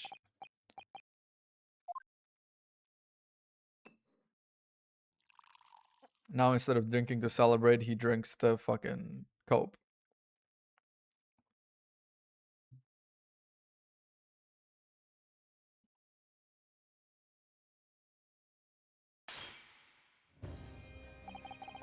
Having savored the rich aroma of the carmine contents of this hallowed chalice, may seem crass to crush it to dust.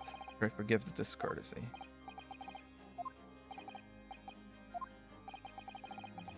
As your antiquated tome no doubt says, the prosecution may not speak during a summation examination. Fuck, that's so nice. So I honored a deathly silence and I listened to the charade. Charade, I guess, if we're being British about it. Seems I overestimated the intelligence of the jury. Hey, dude. Don't be mean to your jury. There is nothing so hard to prove as a self-evident truth, it would seem. Now, and why else would we grace the courtroom with our presence after all? Let us proceed to the next round of battle.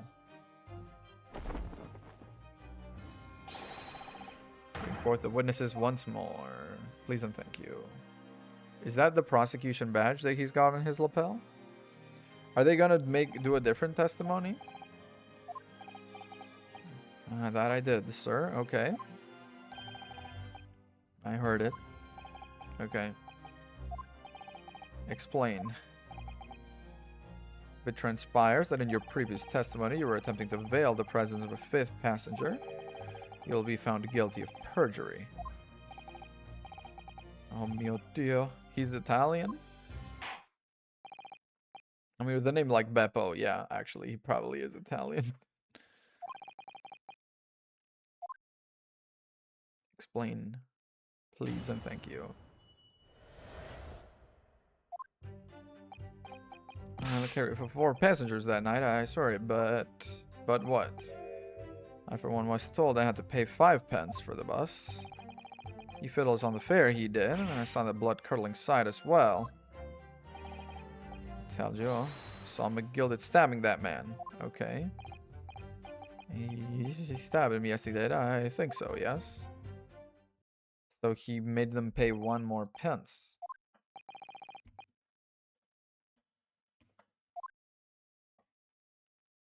One more penny.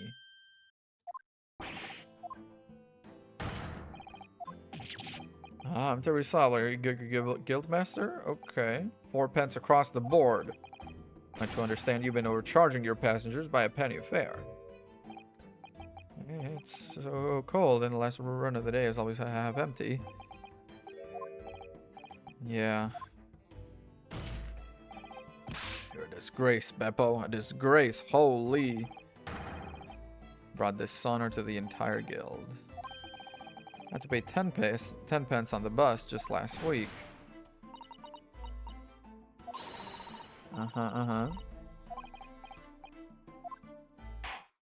10 pence on the bus last week. Goddamn. Cross-examination. Okay. So I think absolutely. Keep going. So I think we definitely got to focus on I saw him do it, because this is really the only extra bit of information.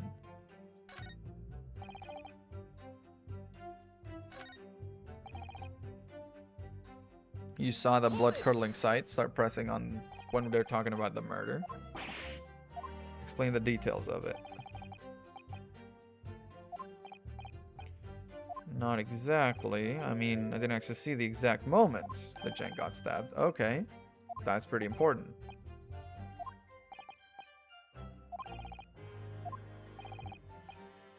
Yeah.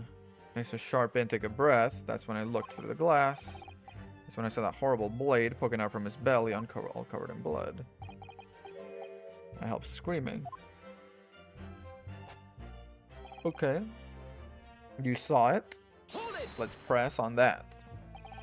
You saw the defendant, Mr. McGilded, stabbing the victim. That's what I said.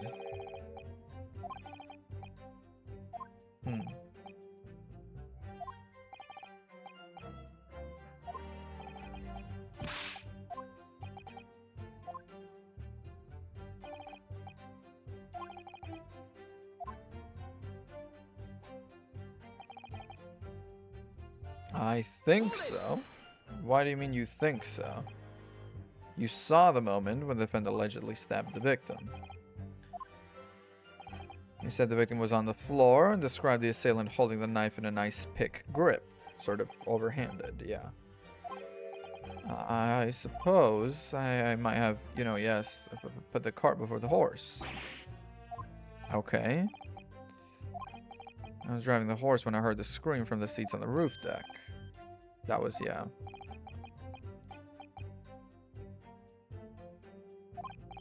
The gentleman was on the floor. The knife was sticking out of his midriff. The fellow holding the blade was the famous man.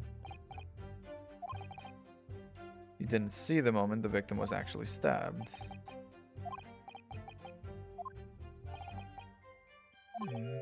I suppose I didn't actually see it.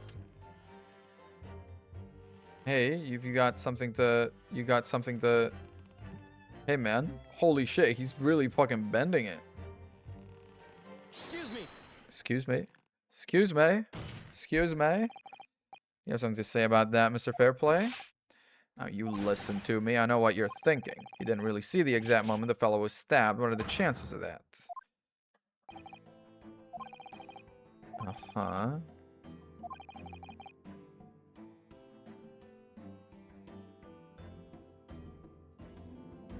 Just happened to see the exact moment the crime was committed. No chance.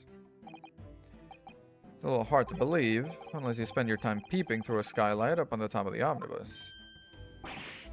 Peeping? I'm a respectable city banker, I'll have you know.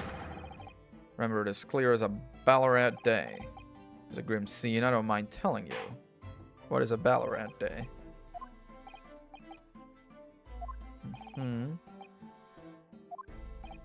Okay, further testimony. Thank you.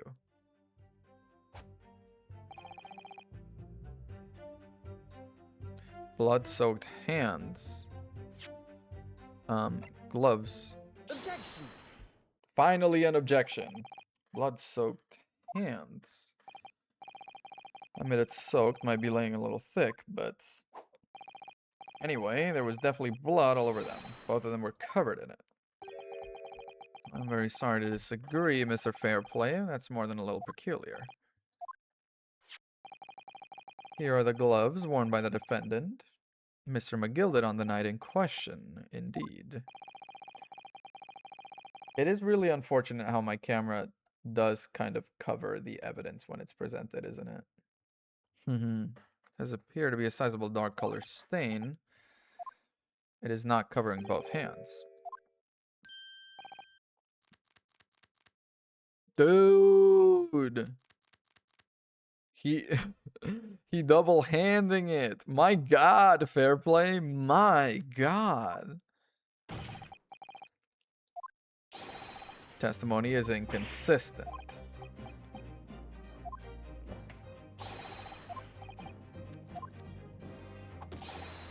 You were quite clear about it. You said it was in both hands. This man is honestly so funny. If your last statement was a lie, it calls your entire testimony into question. Is that really the truth? Did you really see that? Objection! It was a simple mistake. He said very clearly it was, yeah, we're off from Strogan into Sugan. It was in both hands, it was only one. Fact remains, victim's blood was on the accused. Yeah, categorically stated he saw blood all over both hands. Biff Sugganoff. Dude, Biff Sugganoff. I'm a city banker. Trying to play your reputation as a city banker as I am a good, honest man is crazy. Is some crazy fucking work. Is some 1900 BS. Not some gutter snipe. Standing members of society don't prevaricate. There he has a reason to lie.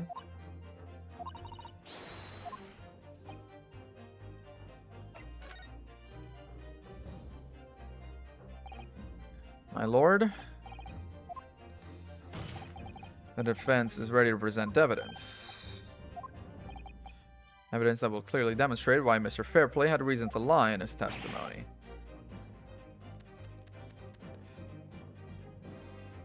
He just looks so devoted to it when he's going on it, you know? Yeah.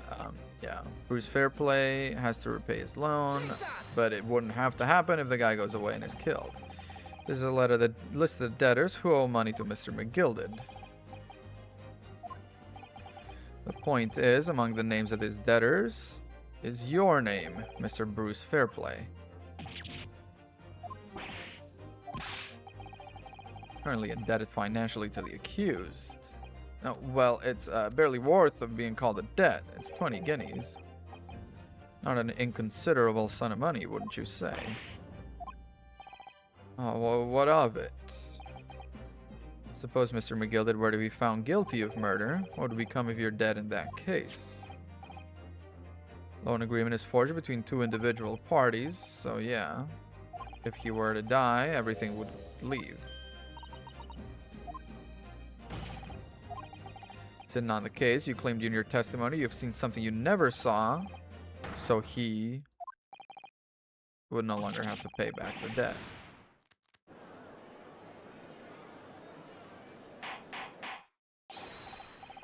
Ordar! Ordar! Yes, my lord. He really is choking on it, huh? Be aware your answer may have most serious implications. They really may. Did you or did you not see the precise moment in time at which the defendant is alleged to have thrust the knife into the victim?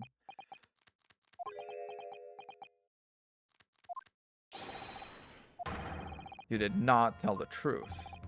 Alright, now let's not make a melodrama out of this. Perhaps I did overstate the truth a pinch. Makes no difference. Definitely remember seeing blood on McGilded's hands, both of them. Only one of the defendant's gloves is stained. So, it wasn't. Okay, what's going on? Thing is, I think I remember seeing it myself as it happens. Blood on both hands.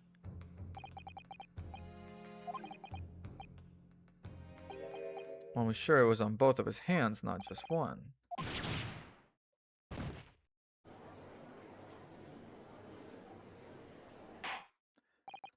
That still doesn't... I think that just lends more credence to the fact or the possibility that it could have been someone else.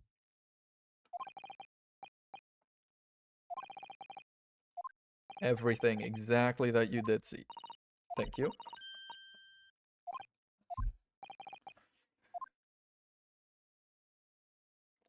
I like how dynamic the trial is. Blood on both hands of the assailant. Sincerely and distinctly remember that. Didn't see the exact moment the stabbing transpired. Both the attacker's hands with blood on them. I didn't actually see anything myself, no, not until I heard that scream. Anyway, the fact remains, there can't have been anyone else inside that carriage, or we all would have seen. Okay, we're gonna have to do a bit of pressing work, I think. This poor judge did not sign up for this. And one of you was witness to the crucial moment the crime was perpetrated. The fucking prosecutor, by the way. Oh, I have so many witnesses. My case is perfect. This fucking Eastern Nipponese.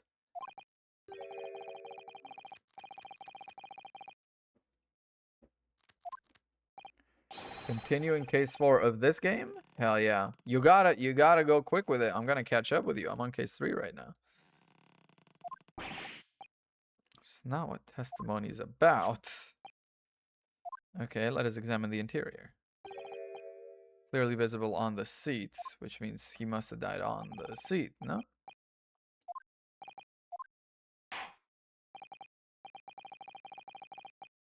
Cross-examination. Yes, my lord.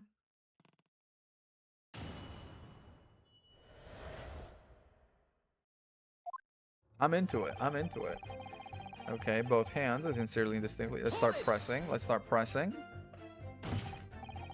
The evidence tells us otherwise. Okay, nevertheless, I know what I saw and I stand by it.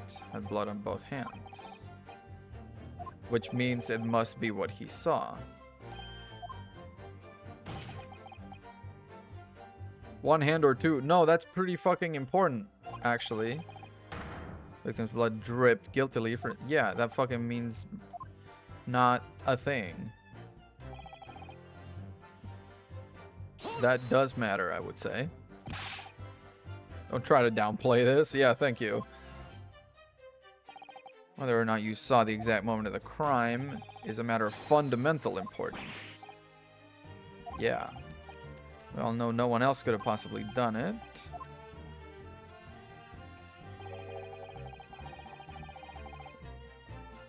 They kind of going crazy with the fiddle or something in here. Yeah. Release yourself from that financial burden by ensuring the defendant was found guilty. Well, that's not what I was hoping for. I just lost a little guinea or 10 when I backed the wrong horse in the Derby, that's all. Okay, city banker. I was gonna win it all back. There's a fixture this weekend, that's a sure thing. Uh-huh. No one bats an eye if I borrow a little spending money for the weekend. Yikes.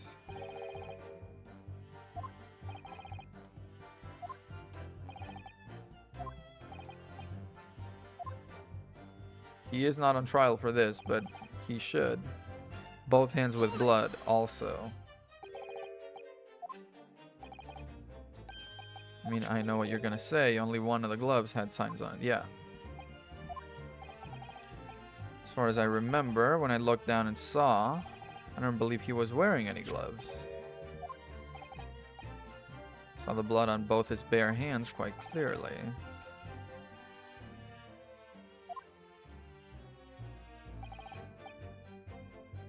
Reported there was no trace of blood on Mr. McGilded's gloved hands.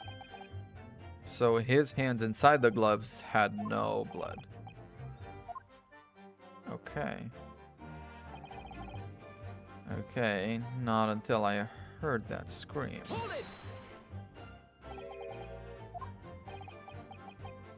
No, sir, I didn't. Very sorry about that. As I said before, very sorry. This is very wrong of me to make up stories to say us Mrs. stabbed the man.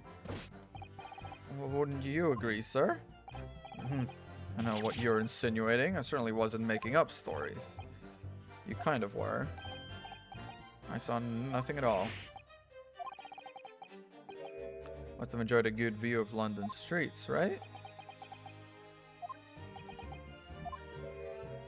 Wow. It was so cold that night. It was all I could do from keep from passing out.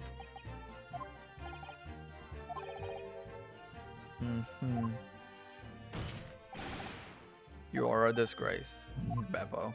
But damn, his eyes, we finally see them. Fact remains, they couldn't have been anyone else inside that carriage, or we all would have seen. Everything you saw, yeah. It was fiercely cold that night, but the glass wasn't frosted over.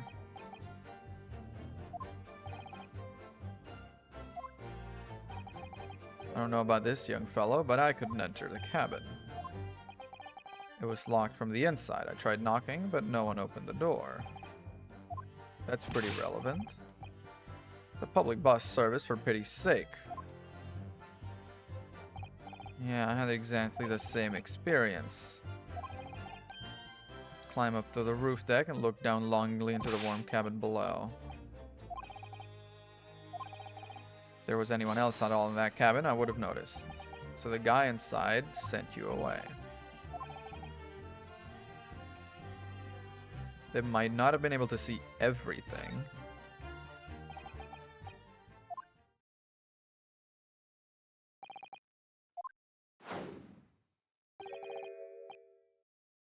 Yes. Which bench were you sat on? There is a portion that would have been out of sight to you, yeah. The possibility cannot be denied. At the time of the incident, there could have been another passenger inside the omnibus. My Nipponese friend. I am not your friend. You've been really mean to me.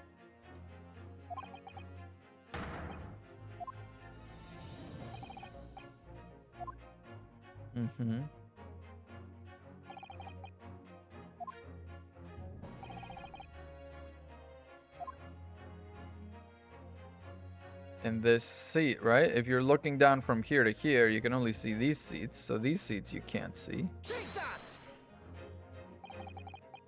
Both rows of seats on the roof face in direction of travel. Yeah, face each other. Visible part of the cabin is as I've drawn here. Exactly. Seat opposite is obscured. Quite possible these witnesses would have been completely unaware. Thank you. Objection! Now, they would have had to got on for free somehow. I have a forbidding habit of obscuring the truth with ambiguity. You have a forbidding habit of obscuring the truth with bad fucking witnesses. You don't see me complaining about it. I'm just sat here doing my job. I have no patience for these prosecutors, man. They're so mean. They're always so mean. I cannot entertain this conjecture unless you've ever put a name to this mysterious passenger. I can't put a fucking name.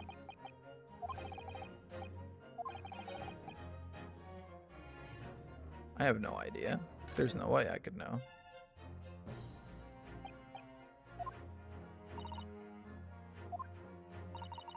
You will look to the sky and walk on.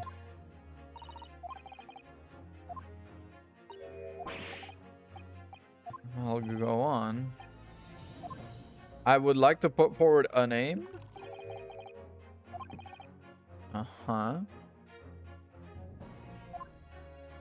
That's crazy. Who the fuck is it? What are we talking about? Okay, could be the chance I've been waiting for to turn the trial. On the night of the murder, the person occupying the seat in the omnibus cabin that was obscured from view was... Well, there's Magnus McGilded, right? Oh, yeah. Oh, that's what we're saying. The guy we couldn't see was my client. The two there were the... Yeah. Take that! The passenger in the enclosed cabin the witnesses on the roof couldn't see has to have been Mr. Magnus McGilded.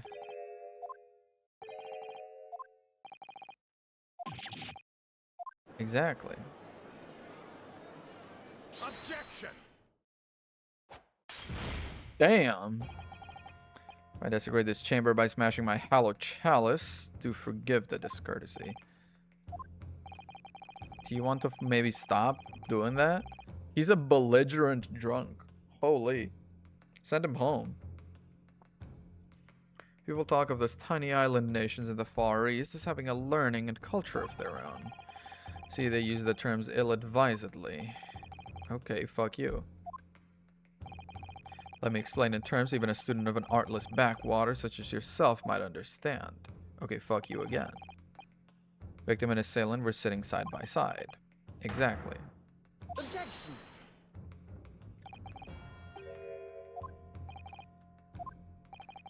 The victim really was sitting beside Mr. McGilded. Creates an inconsistency that can't be reconciled.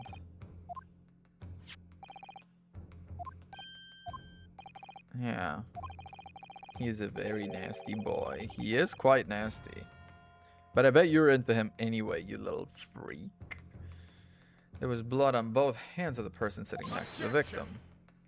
Exactly. Only one glove bears the gory remains. Exactly my point.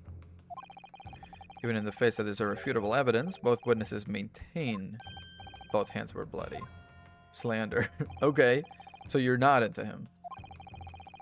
They clearly remember seeing blood on both hands of the assailant. Exactly. Which means there was another person with blood on their hands. Objection! We don't know.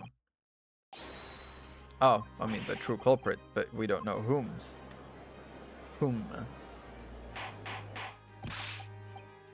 Exactly are you postulating? It's just that, nothing more than conjecture. They saw the accused. No. Mr. Fairplay said the two of them were wearing hats and I couldn't exactly make out their faces. Yeah, by the roof, I could see the rest of them. Okay. Oh, that's the brim of a hat. I see. Both gents were most certainly hatted. Hatters tend to notice such things. Yeah, fair. What style of hats? I'm afraid I don't remember. I don't think you're a hatter at all. Because your hat is in pieces and fallen off of your head. How can you be sure? If there had been, the accused, Mr. McGilded, would undoubtedly have offered to depose the fact. He was sleeping, as he mentioned. He said himself he was sleeping. What's the big deal?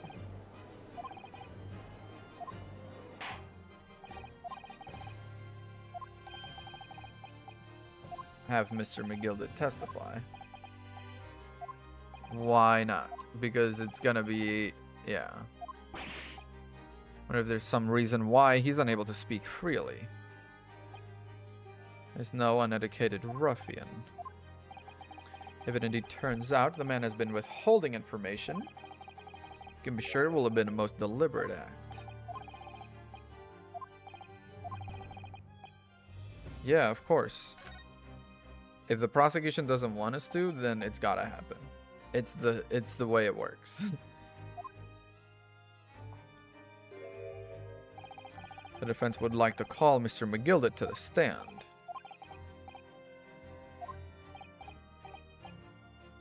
This guy sucks. Juror number 1 sucks. I think we should hear what Mr. McGilded has to say. These people are on my side now. Get the man out here, I say.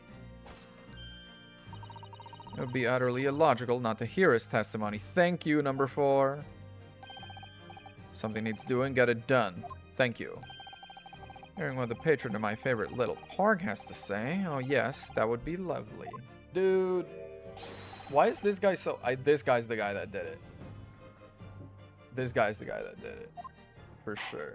This guy's the guy that did it.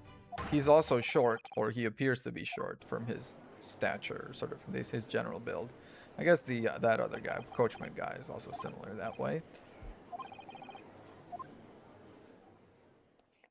That juror is just so suspicious. He was pushing so hard for the guilty verdict, and then whenever he's confronted on anything, he seems so dodgy.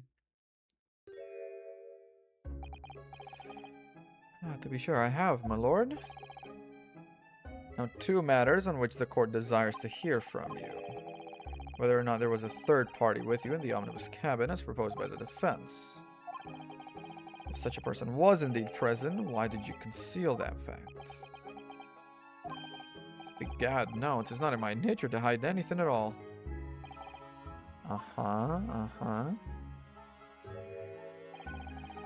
Truth of the matter is, I've been desperate about this all along. Do I tell yous all, or keep me mouth shut?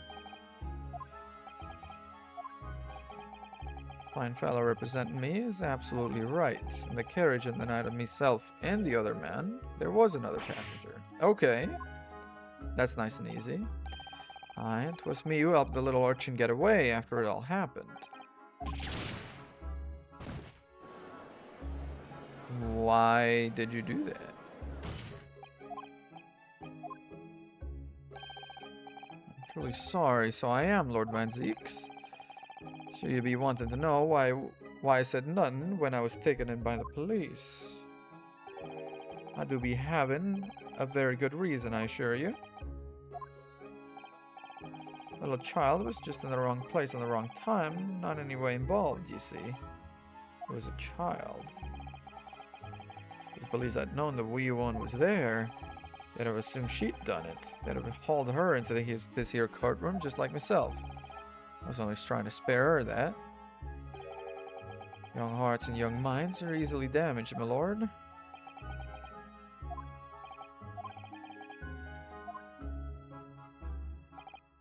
That I don't know. Well, the wee thing just happened to be in the carriage that night. Never saw her before or since. Prosecution calls for the witness's statements to be disregarded. I wouldn't be surprised if the urchin isn't here in this courtroom as we speak. Listen to the proceedings. Huh? Smoke bomb? Is it juror number 2? Cover your face. Holy, this took a fucking turn. This took a fucking turn. What?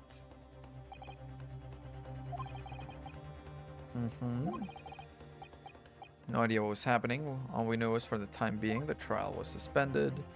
To be continued. Indeed.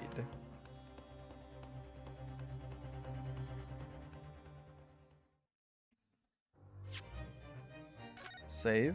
Yes, please. Oh my god, do I get 20 save slots? Holy, we're rich.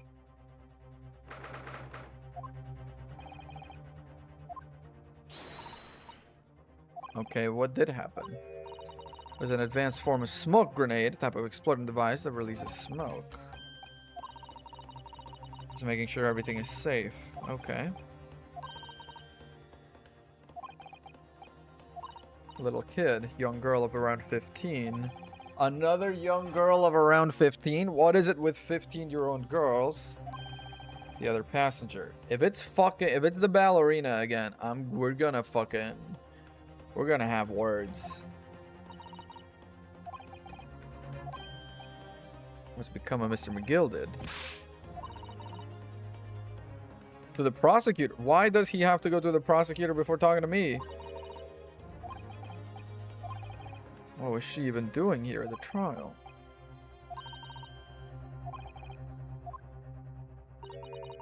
£20. She got on. Didn't pay, presumably.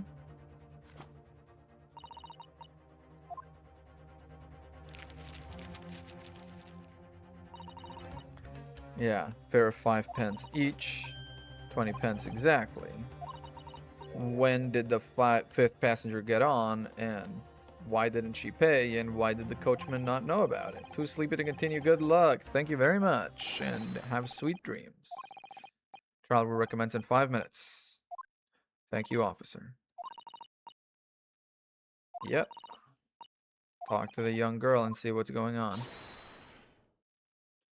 Talk to the young girl, see what's going on. Every now and then the AC kicks in for like 5 minutes, and it's honestly giving me the breath of life. Oh god, I think it might fucking be the same girl.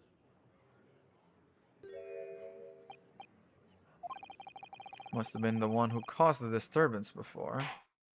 It looks... Listen, I'll believe it when I fucking see it. It's looking like a pale, blonde, 15-year-old girl. How many of those can there be? Let's be honest. Total. How many can there be? She kind of judge opposing, yeah. You have established the cause of the smoke.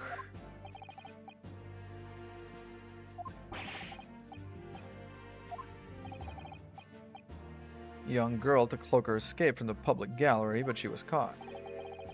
Now occupies the stand.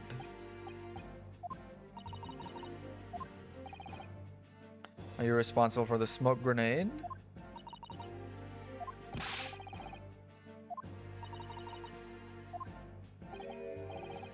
If I may, my lord. I think perhaps I ought to explain here why it is this wee lass was here in the first place and why she tried to bolt like that. It is all tied up with the events of that night, so it is. Okay, what are the events of that night?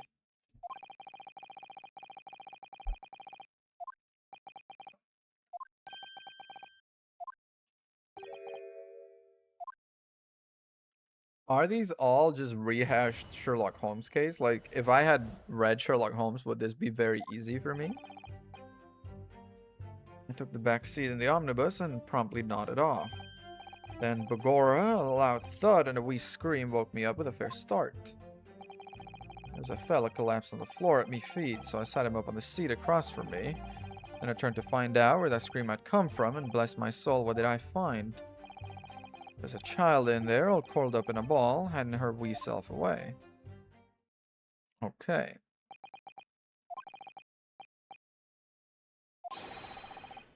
He was in the omnibus. Why was she here today, watching it all happen? She was the fifth passenger, was she?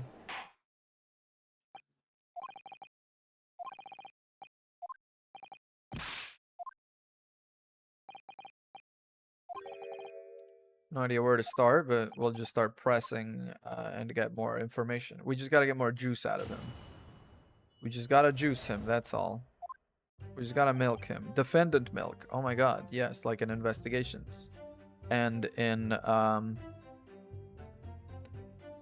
case 5-2?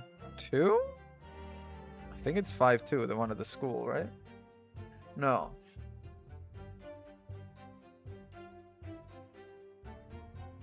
Yes. 5-2 is the one at the school?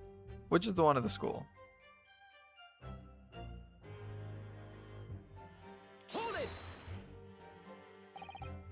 Yeah. 5-3, thank you. What is 5-2? 5-1 is the explosion. 5-2 is what? Monster Mash. Ah. Any other passengers already on board?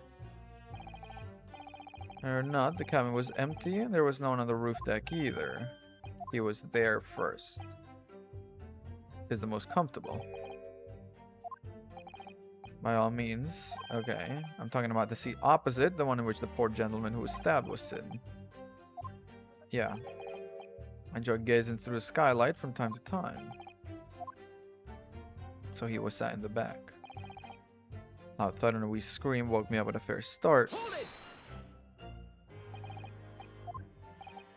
That's right. The sound of someone falling to the ground.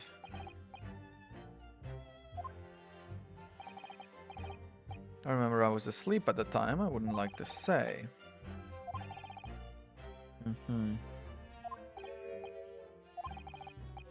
You did hear a scream. Not above me, no. From inside the cabin. I wasn't altogether thinking about this scream. I was too stunned by the desperate sight before my eyes. So the girl was definitely hiding in the little compartment space. So then when you got up to set him up is when she got out of that space, right? Hold it!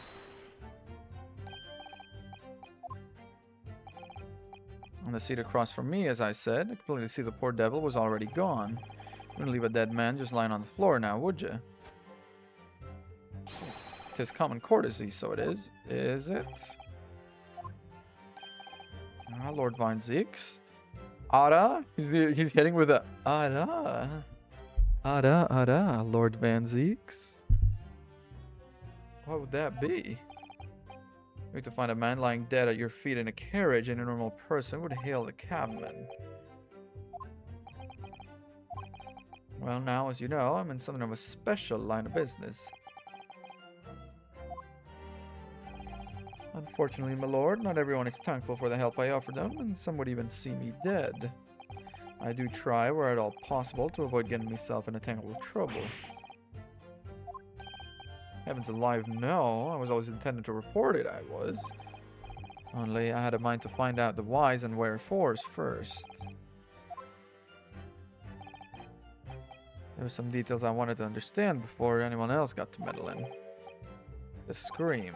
Wouldn't your good self do the same? Yeah.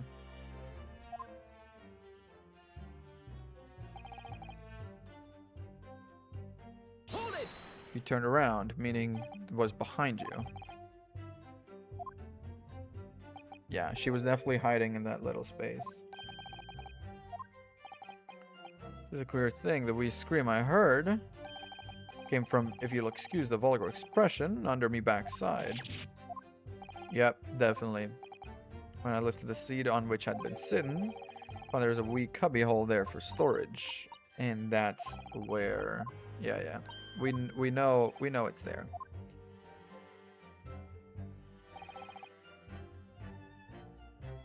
Hold it!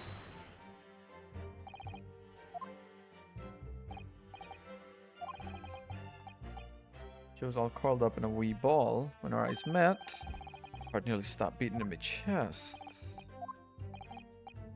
I pulled her out from under there and sat her on the seat opposite so I could have a wee chinwag with her.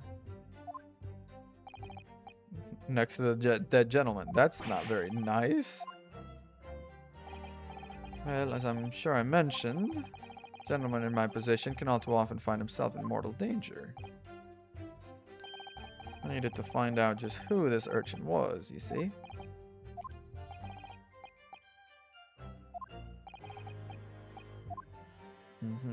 The guy up, yeah. Looking down through the skylight, he must have seen this young girl and the gentleman with the knife in his belly. And then he screamed, yeah.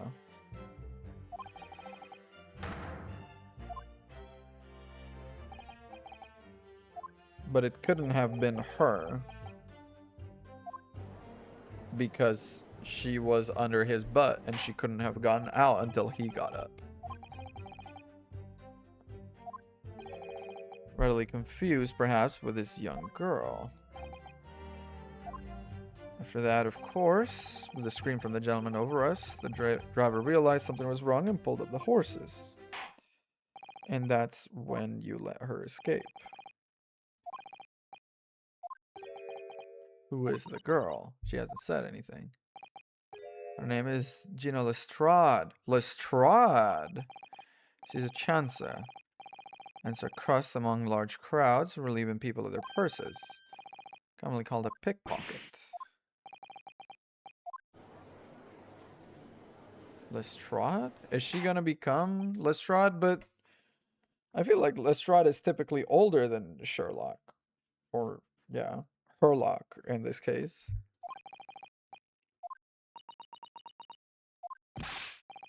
You will answer the question. Damn. He's dead. She killed the judge. What is the meaning of this? Open your eyes. I'm over here. I know what your lot are thinking. Grown-ups are all the same. This dirty little dipper, you'll say, slipped up and got caught on the job. She got herself back in a corner. Oh, wait. She got herself back into a corner, so she knifed the jet. Go on. That's what's in your heads, isn't it? We gotta get a little cockney with her. Green? Dude, she's hitting us with a color run.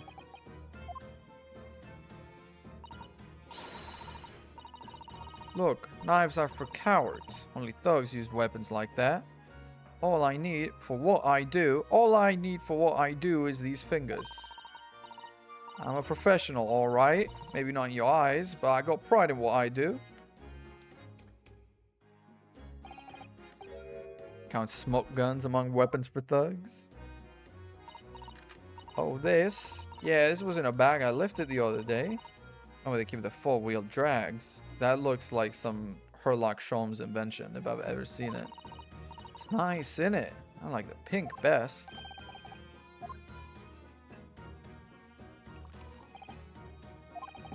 You admit you were riding the omnibus on the night in question.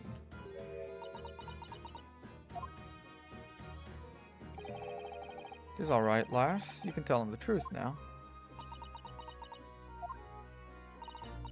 Alright, yeah. It's just like the Irishman said. Okay, valid and significant witness. Testify. Alright, if I have to. I've kind of got her accent. I'm just saying, I've kind of got it. Well, I snuck inside the carriage before they hooked up the horses, just like always. It was a right all waste of time. I got nothing to show for me troubles that night.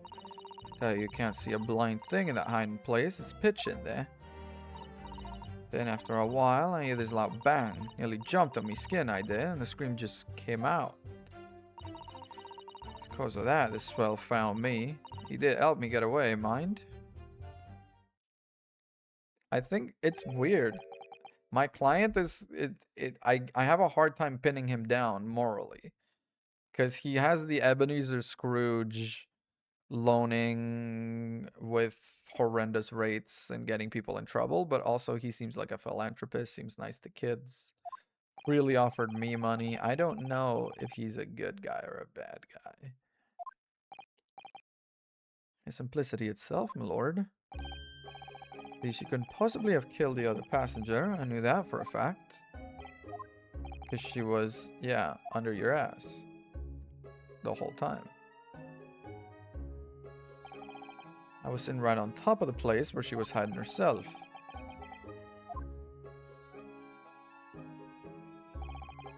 This, okay, is underneath this seat. This is where she was hiding.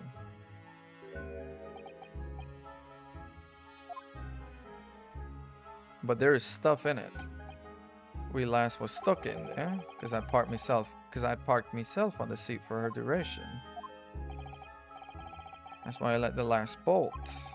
I knew that if the police found her there, they'd automatically assume she'd done it. I want to assume she didn't do it because typically I feel like they don't make underage kids guilty of a crime unless they're like Dahlia Hawthorne. But a 15-year-old girl was the culprit in the first case. So I guess we're just fucking going no holds barred, you know.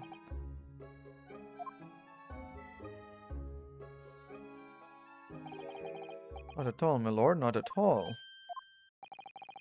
I know in my own heart I was innocent. I thought I was taking a punt on my own good name for the sake of this less fortunate lass.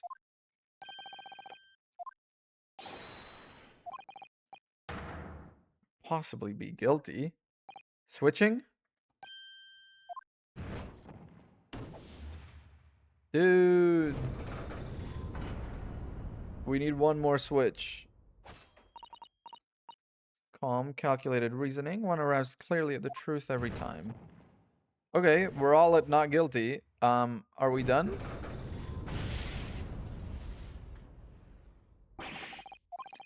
All 6 members of the jury consensual in their leaning of a verdict of not guilty. Indeed. Are we done? I know, it was pretty weird, right? The weird, like, the jurist system. But also the jurist system didn't really do anything.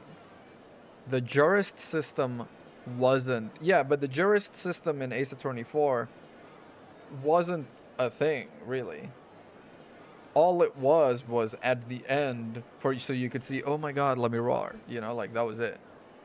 It didn't actually do anything.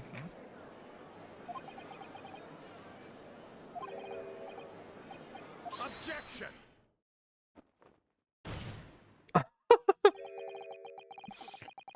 Son of my iron-heeled Wellington offends, pray do forgive the discourtesy.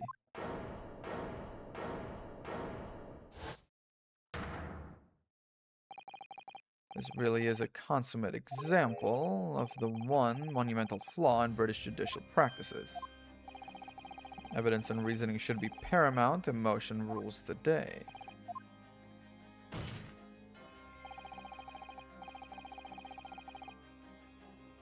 The witness's latest statement gives us a clear insight into his true nature. Yeah, what does that mean? After the incident, the omnibus was comprehensively searched by officers of the police. The interior of this cubbyhole, as the witness put it, was included. Full of the coachman's belongings. It's noted in black and white, so there wasn't room for her to hide in, is what we're saying. Someone has unlawfully removed everything from under the seat. No, there's stuff in it right now. I don't know what you're talking about. Unless it was removed during... Hang on. If we go check the coach right now. Okay, yeah. I don't need to go through everything. Just fucking do it. Thank you. Okay, now there's a bloodstain on the floor, which didn't used to be there.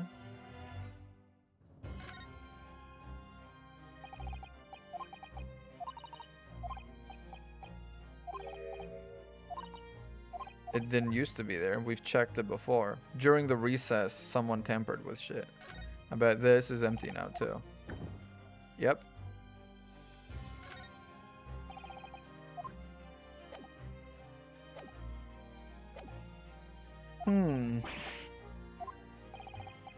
Must acknowledge the deficiencies of the constabulary in allowing this to have happened. The omnibus was wheeled into the courtroom. Compartment was not empty. I can verify that. I checked it at the time and it was not empty. When the carriage was submitted as evidence, you examined it in fine detail. What did you find? The underseat compartment. It was full of bags. Tell the court now, fella. This is an elaborate excuse by the desperate Lord Van Zeeks. No. It was full of bags. Be truthful. It wasn't empty.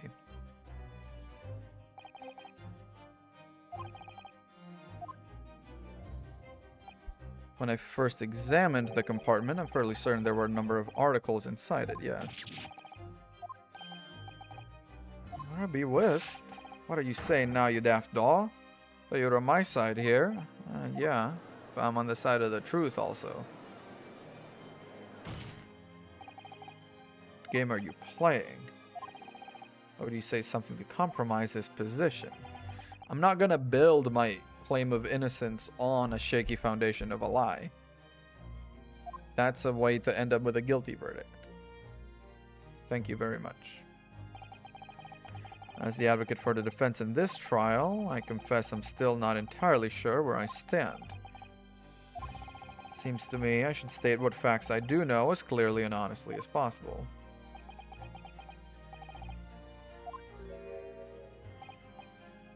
It's not altogether pleasing, fella. I'm just telling the truth. And don't forget you're supposed to be representing my best interests here, lad. Now then. Fella's memory is a curious thing and not altogether reliable. No, the court must consider the facts. That their cubbyhole under the seat is as empty as the devil's heart. So it is. So it is.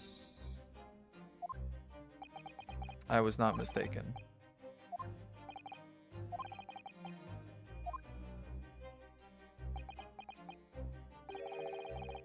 Designed to house equipment used to maintain the smooth running of the carriage. Should be properly and fully equipped. Yeah, wouldn't have been empty. Beppo isn't that irresponsible, then again. Uh-oh. Yeah, see, dude? Now you're losing us fucking standing.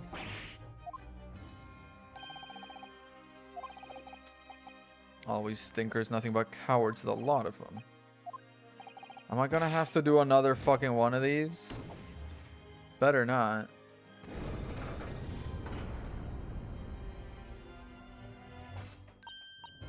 I must concur. They are so fickle. So fickle, these guys. One arrives clearly at the truth every time. Okay, we're half and half. Humbly exhibit the scales of justice. Verdict of not guilty would be wholly inappropriate. I agree. We gotta cross-examine this. Thank you.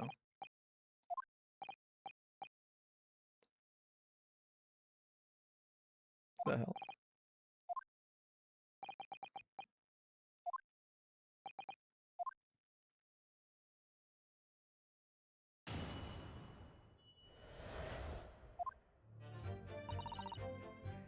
Uh-huh. I snuck inside before they hooked up the horses, just like always. And you hid in there. What's the point of spending a Joey to make a few bob, eh? That's a rum idea.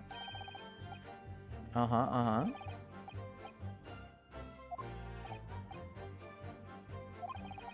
Four paying passengers at 5 pence apiece. The 20 and yeah, and 1 for free. Red conch of a driver always goes for some grub before its last run, see? That's when I slip into the carriage and get myself in. Wait, that's when I slip into the carriage. Oh god, I've lost the accent so fucking hard. That's when I slip into the carriage. Get myself in onto the seat. Nice and easy, right? I've lost the accent. It's gone. Shit.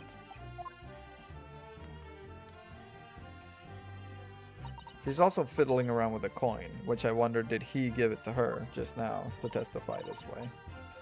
Or did he give it to her at some point to get her to testify this way? Yeah, there's brushes and in buckets and whatnot in there, sure. I always chuck all that out and cram in a corner somewhere. Oh, this seems to bother much. Compartment was full of such paraphernalia. Well, I don't know nothing about that. Like I said, I moved all that stuff out so I could hide under the seat. That's all. That's all I can tell you. My accent is gone. I don't know what happened. I had it earlier. It's fucking gone. I don't even know what I'm... It sounds awful right now. It's a mockery of a mockery. Okay. I got nothing to show for me troubles last night. You are waving a little coin around. Most nights I'm on my own in the God permitted. Most nights I'm on my own in the God permit at least some of the time. Uh-huh. Oh yeah, well, that's what we can't call it. You say the omnibus, I suppose. The God permit. Okay, any normal run, the carriage ain't got no one in it for a while. That's it. Only that night. This cove was out on me seat from the start. He didn't budge the whole way, did he? Not 1 inch. I was totally stuck. Maybe I found it again. You were under the seat the entire time. Apparently.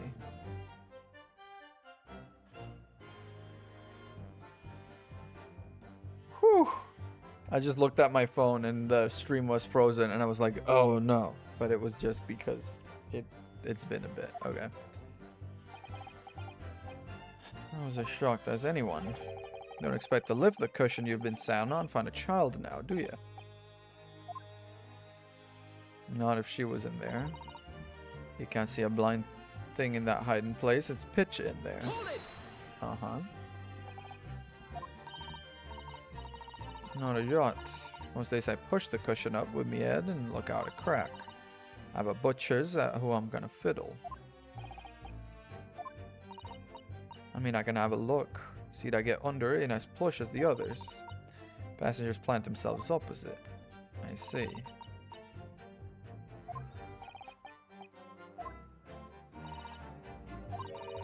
Ain't too happy in small dark places. Feels too much like being thrown in the click. Uh-huh, uh-huh.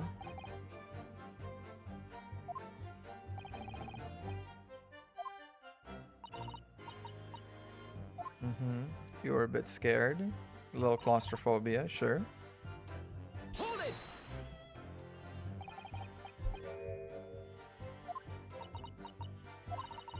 Could have been, I suppose. I don't remember so well.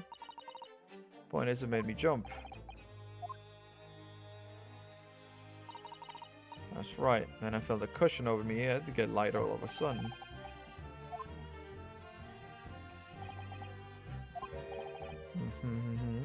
Could have been the moment he stood to stab. Yeah, okay, whatever. The guy stood is the fact. Yeah, I saw it. Pushed up the cushion. I had a quick butcher's. Well, I had the chance, didn't I? Person was sitting up the block who had fallen to the floor in the seat opposite. Okay, that matches. Fella suddenly turns around and looks right at me. Some back down again. It was too late by then. Uh-huh.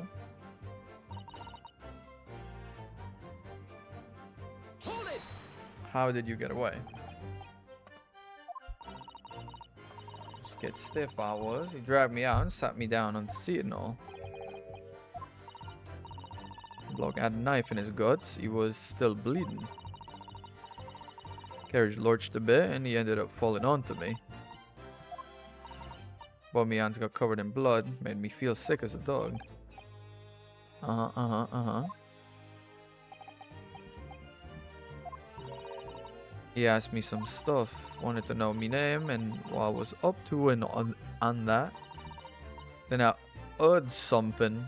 From up above. I've got fucking the accent's gone again. I don't know what I'm doing. I don't know what I'm fucking doing, man. This accent game is not for me. Didn't want no one seeing me face, so I didn't look up. And the horses were drawn up smartish. This Irishman says to me, Get back under the seat so you can get away later. Mm-hmm.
So there's something in here.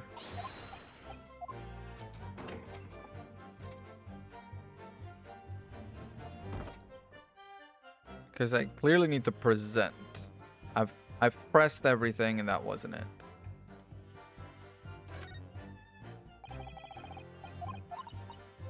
Mm-hmm.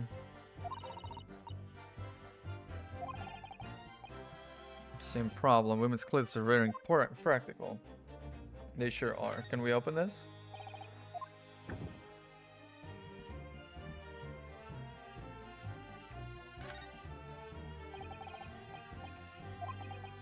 It wasn't empty earlier.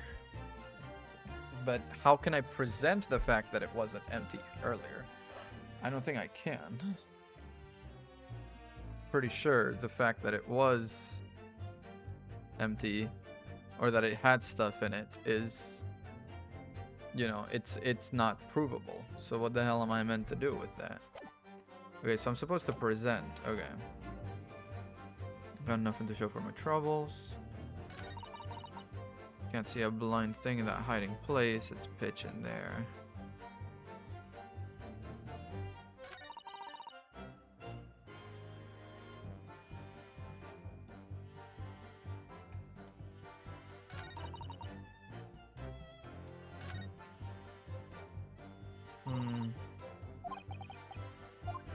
So I gotta present here.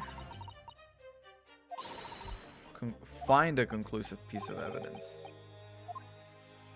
So in fact, it feels like I should be presenting something. Or that I should be pressing and then getting information. Getting new evidence.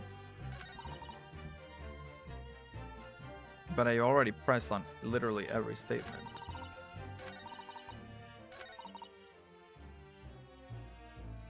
Can't see a blind thing in that hiding place.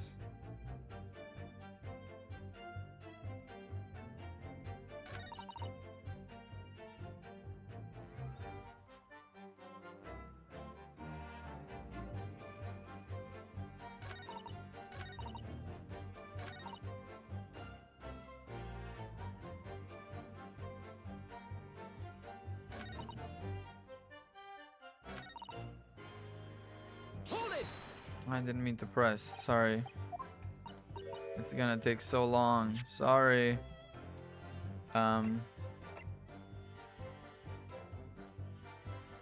Must be quite valuable. Mm-hmm.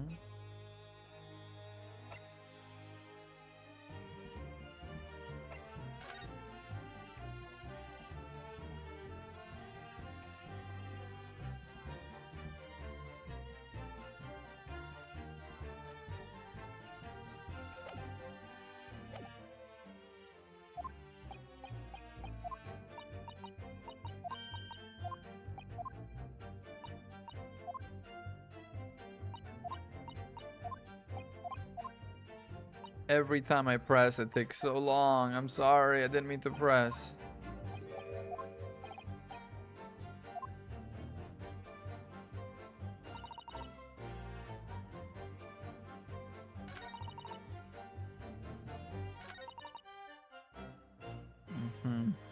I don't think there's a problem with this. I got nothing to show for my troubles. I think that's kind of fine. Can't see a blind thing in that thing. I think that's okay. I think that's true. Loud bang. Do I have anything that could show what a loud bang?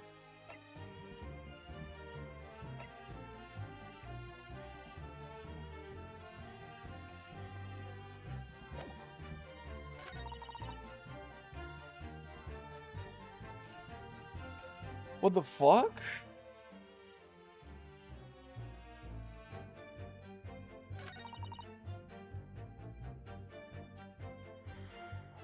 Loud bang.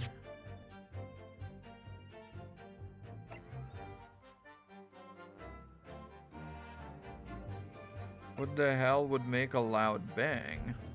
Nothing, really.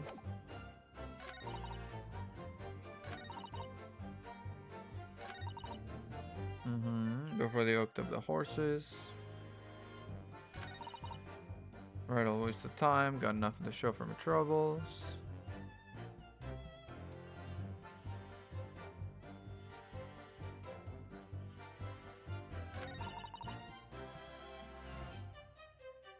Is it the can't see a thing? But I think that's right. Unless there is some sort of like mesh or something in there that I haven't noticed. Pretty sure you just can't see a thing. Yeah, you very much can't see a thing if you're in there. Yep.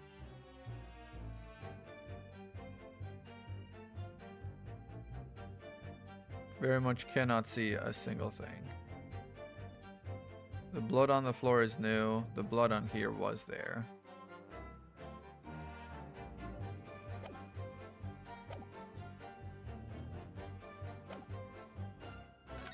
I am so lost.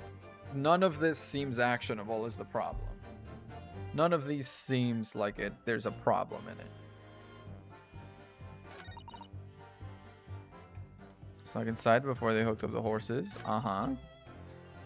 Waste of time. Got nothing to show for my troubles that night. That seems, you know, I understand it. I think you would have nothing to show for your troubles. The way that everything friggin' went. You have been juggling a coin around, but I don't know if that's got anything to do with anything. It's pitch in there. That's true.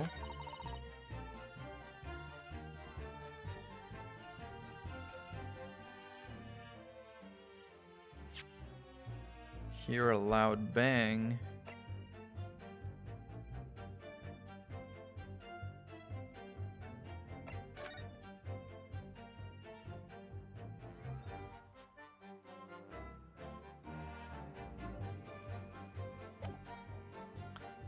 What would make a loud bang?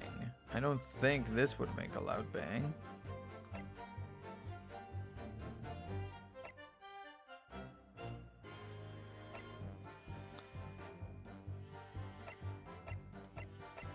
I am so lost. I'm literally so lost. There's nothing that stands out to me. He did help me get away. Exactly.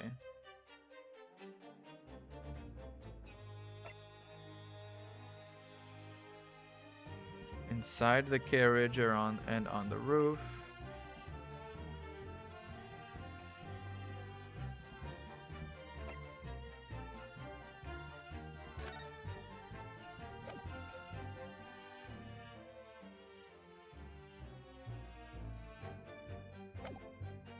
I'm so lost. And what she says in the middle doesn't really help, like, at all, even. 6 members of the jury had decided the defendant was innocent for one brief shining moment. They are still very unsure. Find some conclusive piece of evidence among this new testimony.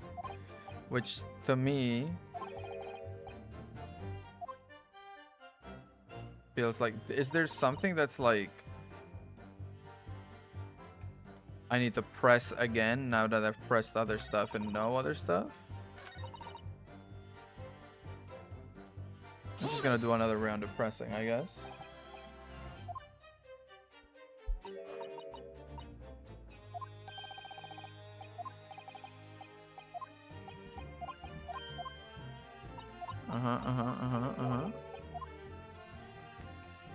Equipment for the coach, and she's like, nuh-uh.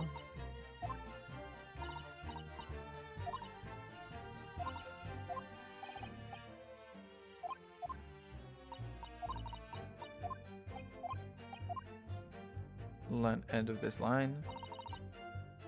Got nothing to show. Do you? The God permit. I've already pressed that again and there was nothing there. Just mash it. Just mash through because there's nothing.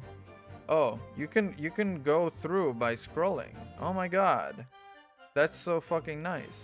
I didn't know.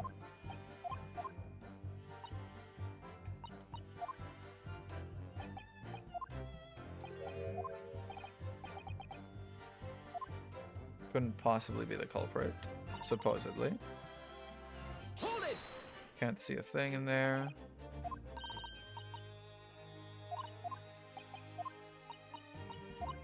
And it's a little claustrophobic. Well, no. Well, that's fucking new. Excuse me. Something wrong, Mr. McGilded? Oh, I do apologize. Something the matter, Counsel? Mr. Strahd's last comment made something occur to you. Seem to be thinking something. Oh, no, it was nothing important. I was feeling bad for the poor lass is all. I remember feeling desperate myself as a young lad, shut up in the dark. It was terrifying, it was. I don't know about yourself, but the darkness seems to make everything you hear that much louder as well. Yeah, okay. I suppose it does, maybe.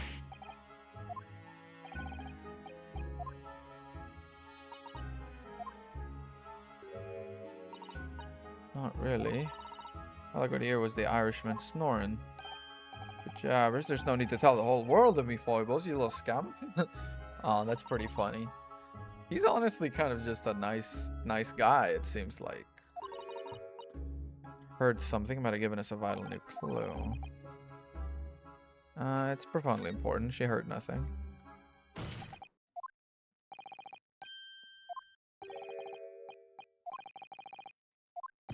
Precisely.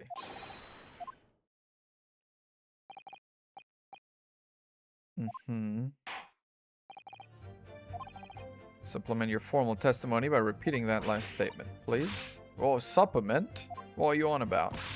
Give me all your fancy talk. I know what you're trying to do. It won't work on me. It won't work on me. Maybe that's the accent. It won't work on me. I was straining me ears to work out what was going on. All I could hear was snoring. Hold it!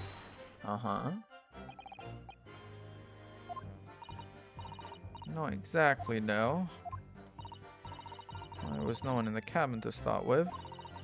I could just push the cushion up and have a butchers to see what was what. Then when I saw the swell getting on, I got my head down so he didn't notice me. Yeah. Would you Adam and Eve it? Oh, Adam and Eve it. Would you believe it? Yeah. All I could do was listen. I was waiting to jump out of there as soon as I heard him leave. Would he? Not likely. Even though he stopped here and there, never heard the door open. I just had to stay put and listen to him driving his pigs to the market. Snoring like an old dog he was. Yeah, it doesn't add up. The door didn't open?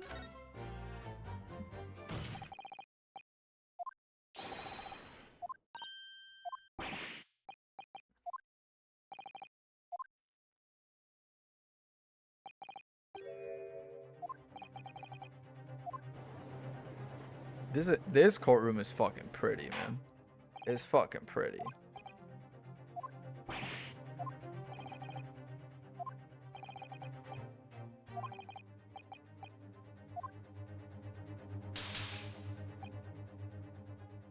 she should have heard the other guy getting on.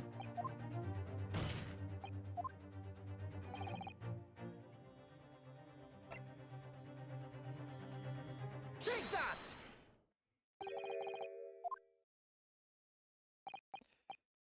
The sound Miss Lestrade cannot have failed to hear. It's that of the victim, Mr. Mason, boarding the omnibus.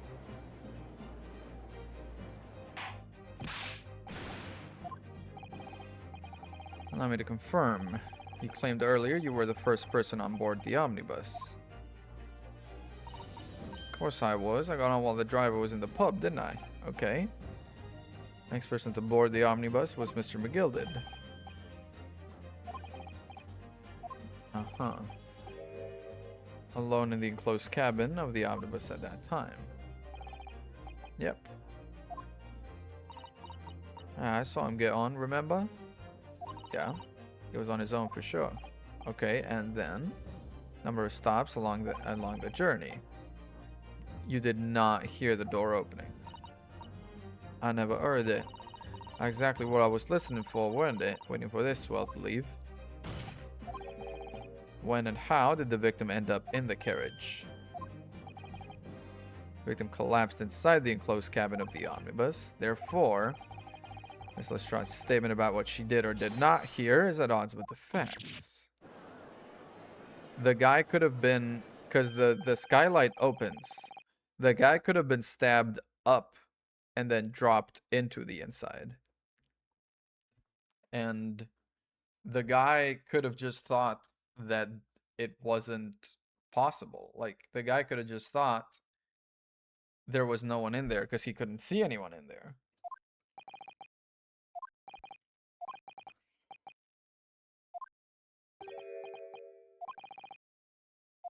Because she said she heard a loud bang. Could have been the body dropping all the way from the roof of the carriage to the floor of the inside.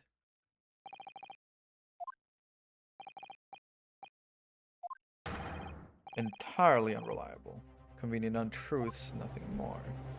It is true that the...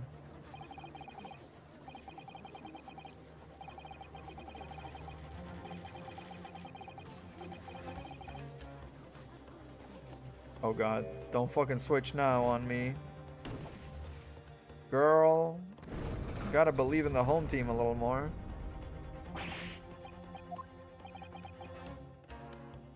Well, she has some rather naughty ways, but I must say... Too naughty. Can't abide liars. I don't want to judge the girl just because she has some less than salubrious ways. I must say I cannot abide liars. Servant girl, please. Servant girl, please talk to me. Don't do this to me.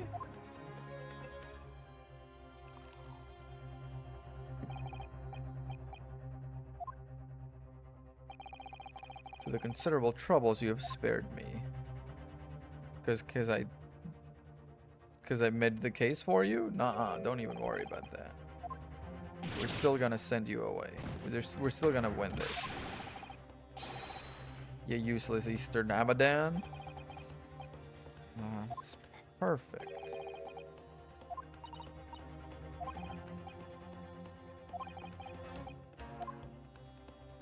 Don't switch, girl. Those of us in service know we must accept hard truths. Not again. Hold it! Yeah. Hang on a second.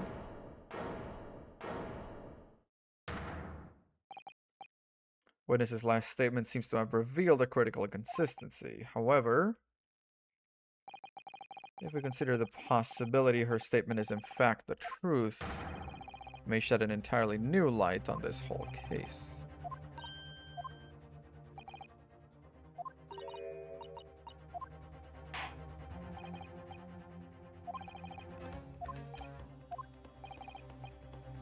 Yeah, on the night in question, the victim was nowhere to be seen. Subsequently, the carriage door was not heard opening a single time. Yep. Dropped from the skylight.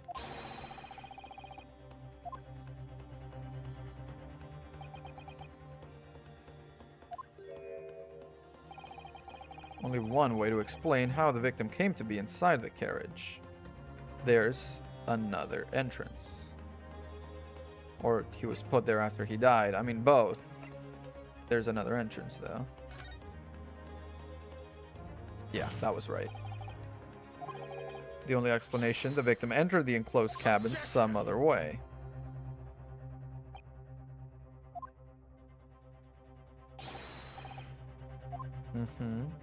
Yeah, let me examine it. One side of the enclosed cabin is furnished with a door, the other only has windows. Objection! The skylight opens, my guy.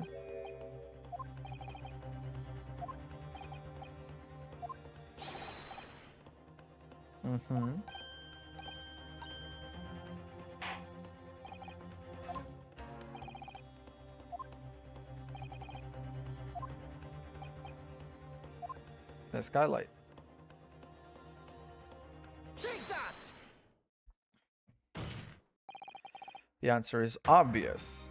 The skylight. Objection! Doesn't really explain the tampering with the evidence. Objection! Objection! And it opens. So you claim, do you have a shred of evidence to support your addle-brained theory? Said the same. They claim to have heard a loud thud, such as the noise made by someone falling to the floor. But would a man slipping from the seat onto the floor really have made such a loud noise? Yeah.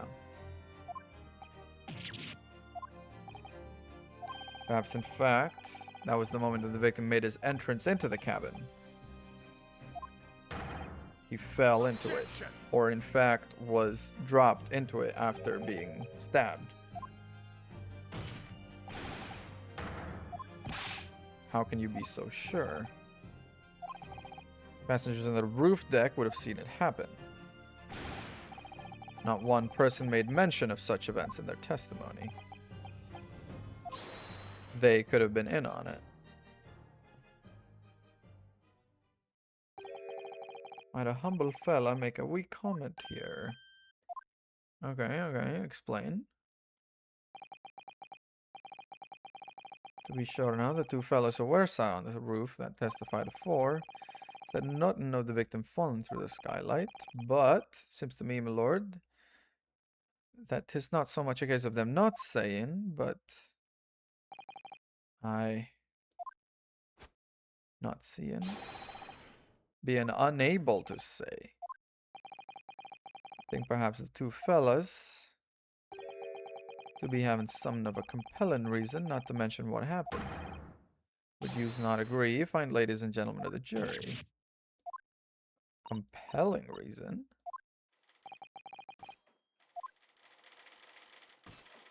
Damn, she's really fucking going hard on it.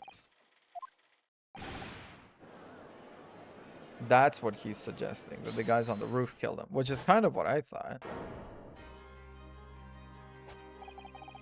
What exactly are you insinuating here, you blitherer?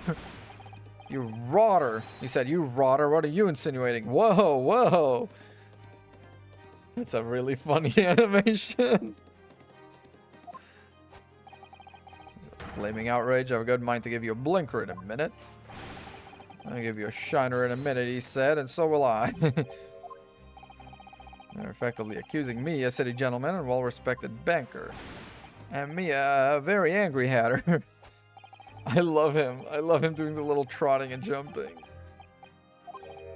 Disgrace. It's... Dude, he's back on it. The throat goat.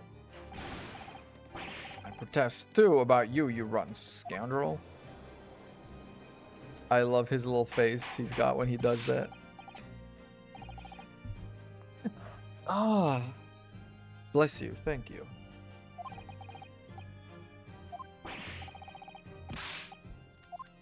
Outrageous. It's very hurtful, you know? Okay. Let them testify?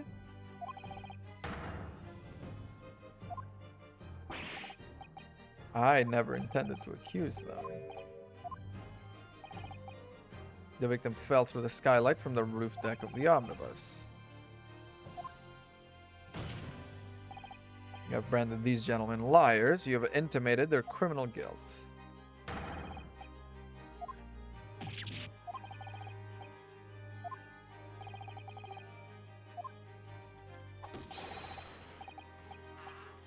Get them to testify. Yeah.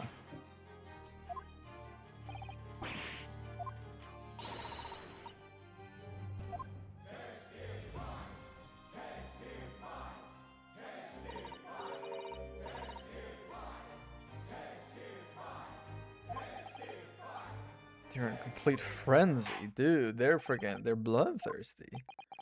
My lord, you will take the stand again and make another formal testimony. Yes, my lord. I didn't come here for this. My client seems very happy about this. I feel like this is exactly what he was hoping would happen when he messed with the evidence.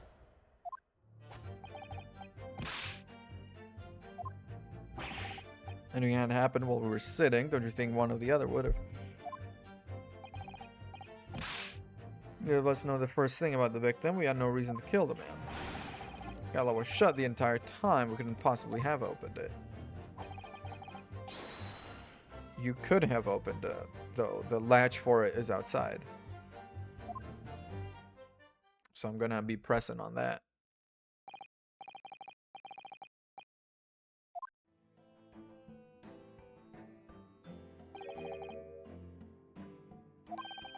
Without the other noticing forthwith.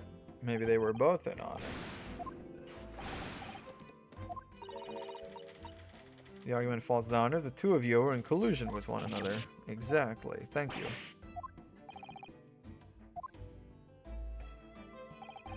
The two witnesses share no common dealings.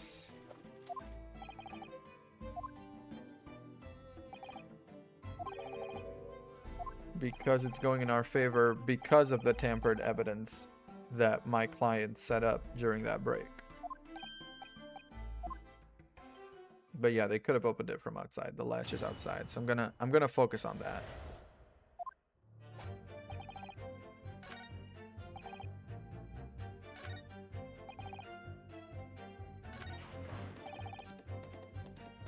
Hold it!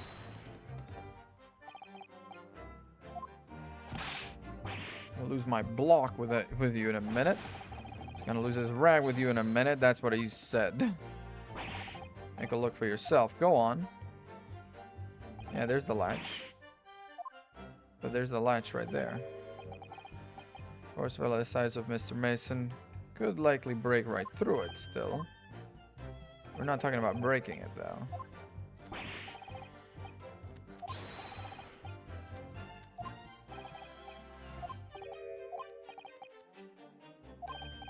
I broke wind loudly. I shocked myself with it as it happens. Okay.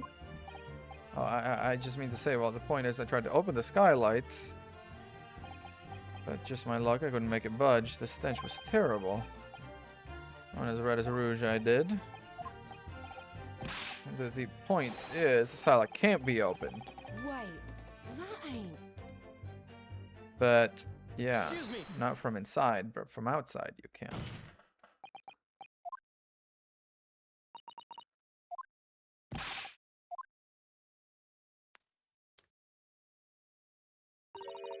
It opens. The skylight. That's what we're talking about, right?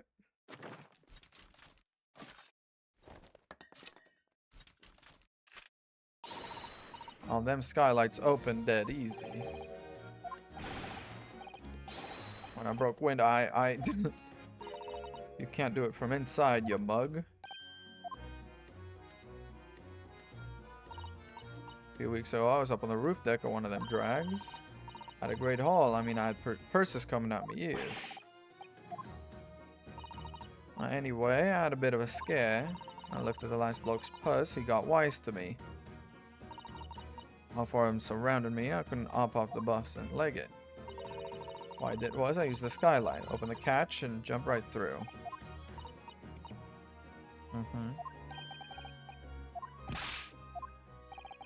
Yep. The catch is right there. I saw it. First thing. There it is. Dead easy. Thank you.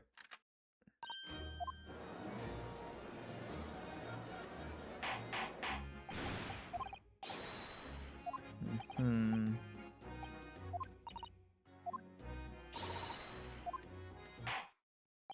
But I'm still pretty sure.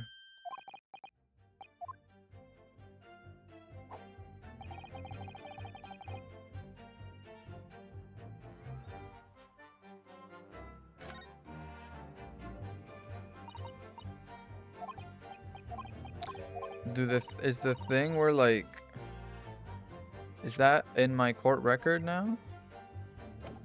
I don't know, but if he still wants to say we couldn't have opened it, I can just present the carriage at this point, right?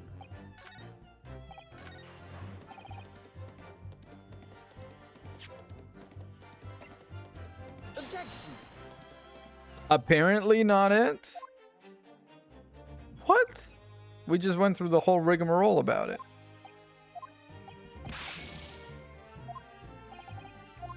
The fuck?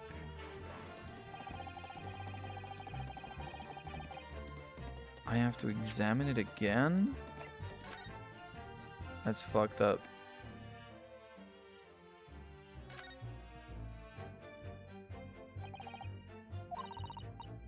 Yeah, we should be able to open it.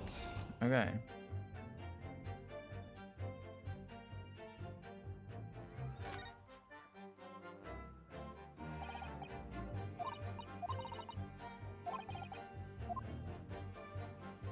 Okay, so it's open now.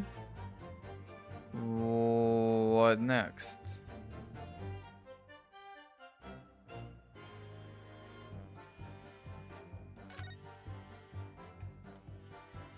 From inside. This is a little too much, man. A little too much for a guy like me right now. There's nothing there. Oh, there's blood inside. Holy. Well, there we go.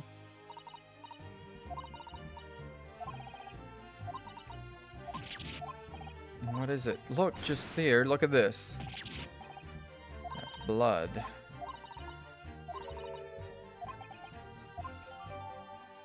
Updated. Got it. Damn, so they really do expect you to go into depth.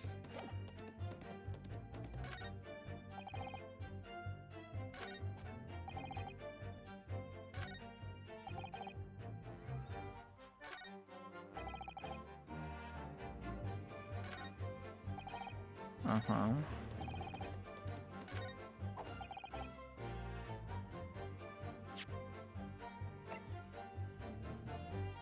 Objection! That worked. Cool. The victim was fatally stabbed, but that color of red looks like the color of red that's on the floor, so I think that's fabricated, sadly. Victim's body was pushed through the skylight into the cabin below. Those are the facts, and the irrefutable proof is still in the omnibus. Can't possibly have any evidence. I mean, we didn't do it, I tell you. It's impossible. The way he was like, you can't have evidence. Wait, we didn't do it is a little suspicious, though.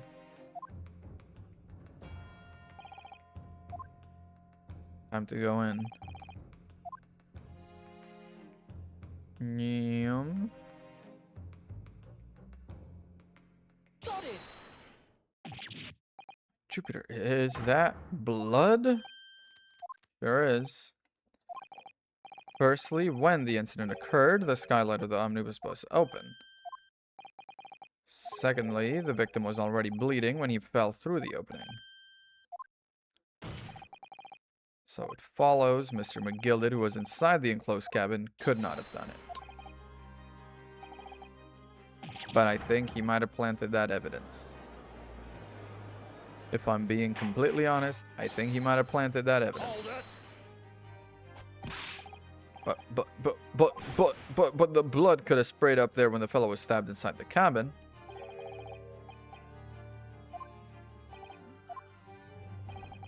Let's keep in mind the skylight catch can only be unfastened from the roof deck. I myself wouldn't have been able to open it now, would I? True. There's no way to know for certain, is there? The gent really fell through the skylight, I mean. Did you have a good look at the floor of the cabin? But that blood wasn't there earlier, which is what's... That blood wasn't there earlier, though. I think we can all agree this is clear proof of the defendant's innocence, can't we? Juror number 2's got to be feeling really fucking smug because she didn't switch. I thought they could pull the wood over my eyes, did they?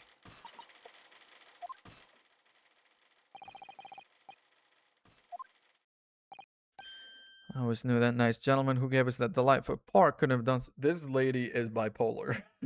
Juror number 6 is fully bipolar.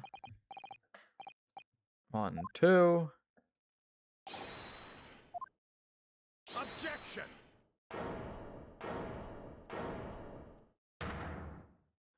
The blood wasn't there earlier. And I will testify to that. I'm not about to use such evidence as null and void. For one extremely simple reason. That smear of blood never existed. It's there right now. Objection!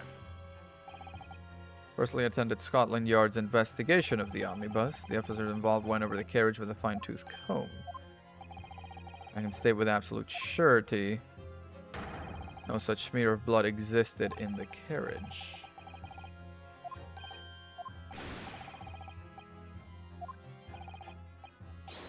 Yes, and I believe that. And I believe that when the smoke bomb happened. What a palaver.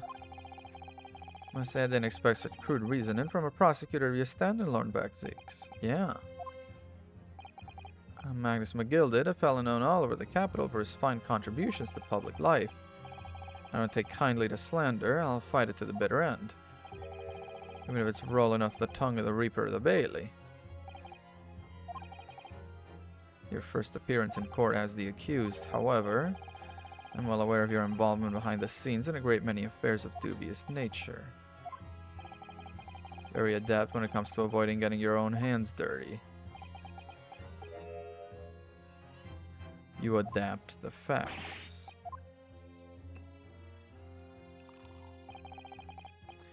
When you wield a fortune the size of Mr. McGilded's, however ill-gotten it may be, nothing is impossible. Tampering with evidence, manipulating the scene of a crime, bribing witnesses.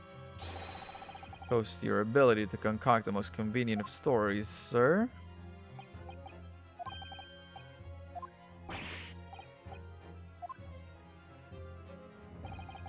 I think it's fair to say this does all sound like a rather far-fetched excuse by a desperate man. Blood on the skylight didn't exist, you say. If you will all cast your minds back, it's not true the omnibus there has been in the courtroom the entire time. How could anyone possibly have put a smear of blood in it without the world and his wife seeing? The world and his wife. He's got good expressions, this man. No, it's possible. Except from when we ran from the courtroom. Smoke bomb. It's possible.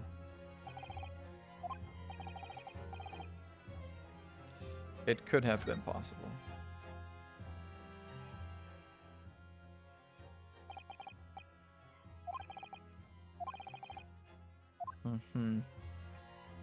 Your integrity.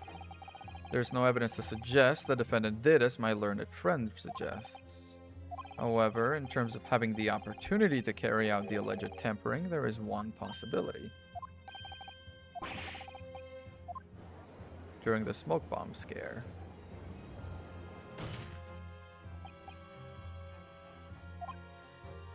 No intention of running from this deceit. Everyone still remembers the recess we were forced to take. As a result of the smoke grenade fired by the witness currently in the stand, Ms. Gina Lestrade.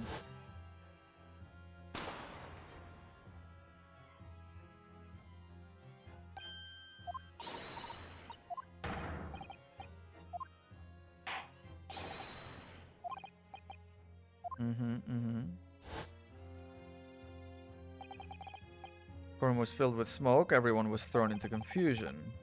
Everyone was made to leave. It could have been possible to steal inside the omnibus and do whatever you wanted to change it around.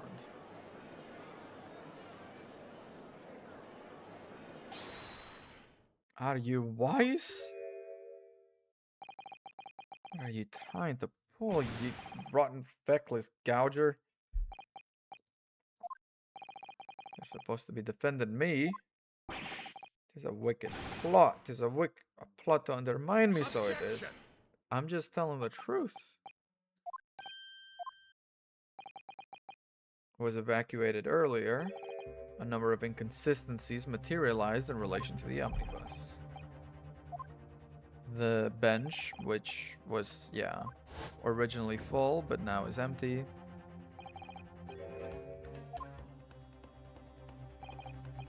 We have the smear of blood on the edge of the skylight. It was not present. Also, the blood on the middle of the floor wasn't there, I'm pretty sure. Except I am. We cannot establish if this evidence is the result of tampering or not.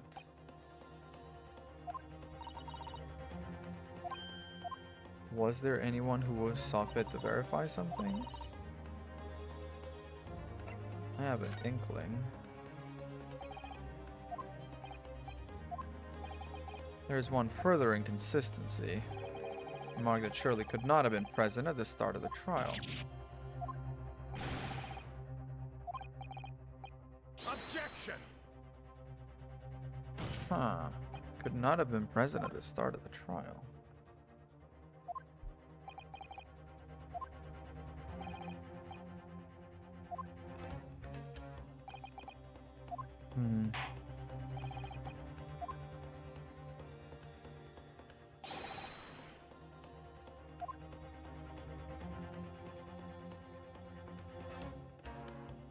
I think the blood on the floor, right? Is there anything else? I think the blood on the floor. Got it!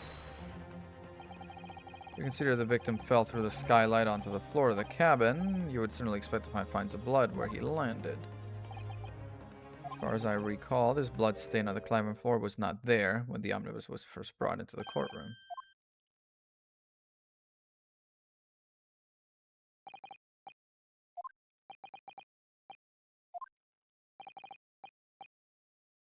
One might say it was a very careless slip of the tongue. I believe that bloodstain on the floor is a decisive piece of evidence. The question is whether that evidence is genuine or whether it was unlawfully fabricated by someone. I feel compelled to admit there's at least a possibility the evidence is fake.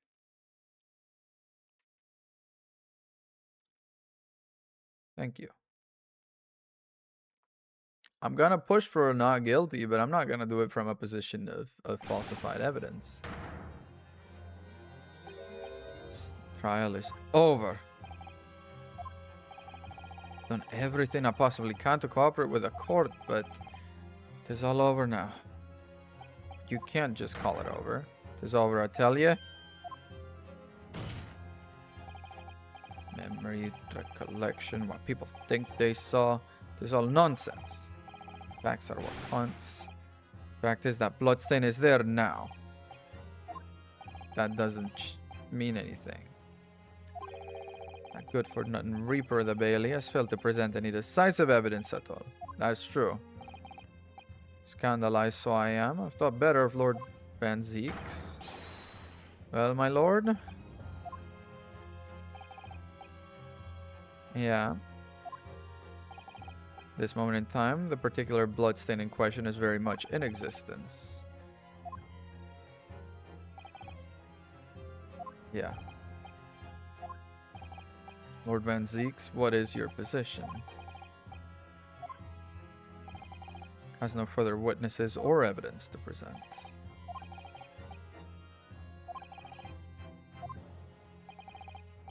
Adjudication time. Wow.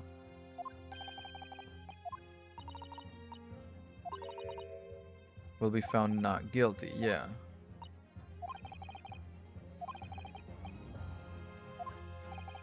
It can't end now. We gotta get to the truth. Believes the defendant could be guilty. That's harsh. That's fucking hardcore. Hang on. I'm gonna drop a real quick save because that is fucking hard to just drop in. Could be guilty. Yes.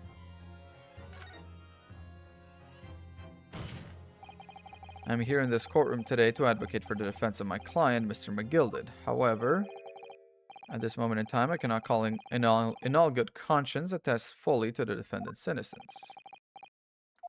What are you saying, man? Without any question, there is no conclusive evidence to prove the defendant is guilty. However, there is also no conclusive evidence to prove that he is innocent.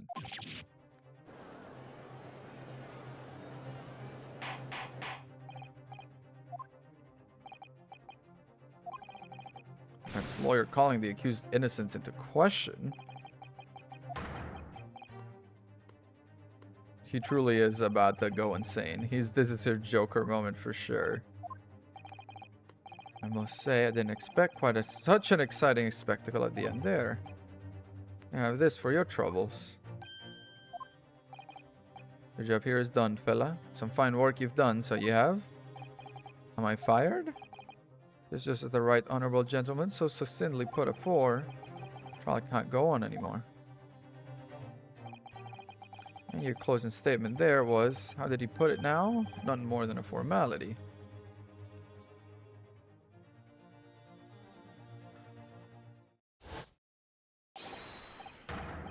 Oh, he's gone full evil now.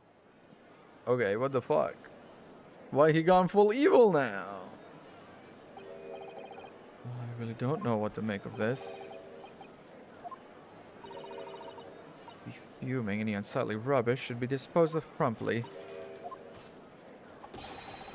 Rich always guilty of something, you mark my words.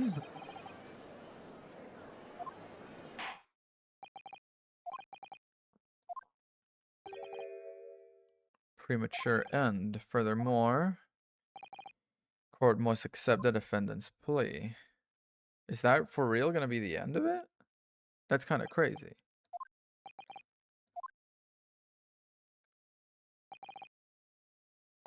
Hereby pronounce the verdict of this court. Hang on. Still haven't determined if the bloodstain in the omnibus is genuine or not. We don't know if these witnesses are telling the truth or a pack of lies. We have no idea about the truth.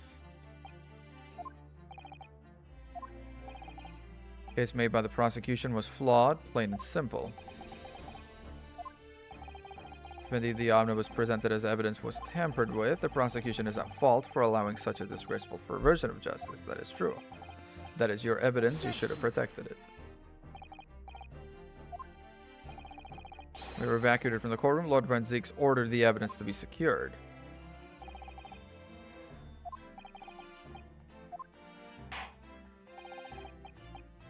Has not at the present time been established by this court. Consequently, the jury will not be required to proffer judgment. Is this guy gonna be like the big bad of the game? As for you, my dear fella, couldn't have asked for a better defense. Is the law of the land, my good man? If you'd like to pursue this matter further, you can always go ahead and try to change the law. You have more to say to me, have you? A warning. This is far from over. Well, something to be looking forward to then. He is an evil man.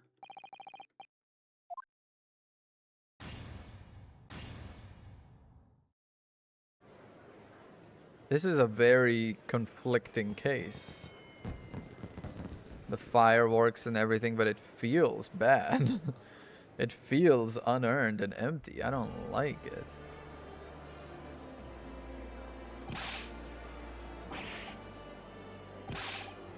talking about? Mine's been cleared. He's innocent. Oh god, everyone's fucking at each other's throats about it. They don't know what is the correct one. The judge delivered his verdict. My first ever trial in Great Britain came to an abrupt end, with the defendant being found not guilty. A victory for us, however.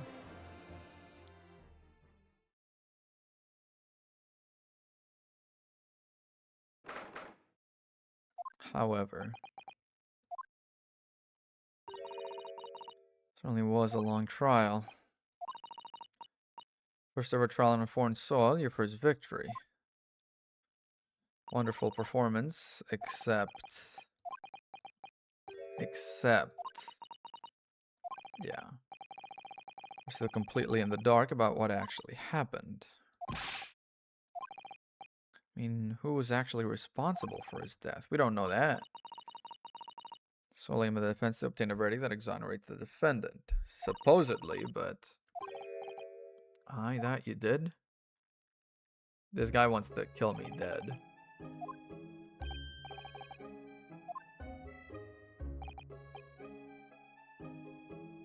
The fact that this man has his own soundtrack makes me think we'll see him again. Stories are true. By the 6 enormous fireworks, they do be letting off when there's a verdict of not guilty. Sure, yous must have seen them now. Spectacular, wouldn't you say? Heard it was a sight to behold. To be sure it was. Have you to thank, I suppose, having an opportunity to see it. Not sure I really did anything. What on earth are you saying, fella? How did I walk out of there a free man, then? Down to your planning. You're a straight-talking fella, aren't you? Must say, you had me astray in the head there for once or twice. You're young and headstrong. Ah, just water under a bridge. Yeah, congratulations. There's only one thing that matters to me. They've all seen I didn't do that odious and abstinent deed. 'Tis grand, is it not?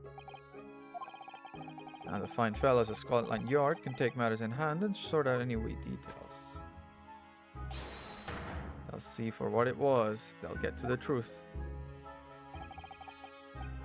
After all, I do be providing a good number of their wages with all the taxes I pay.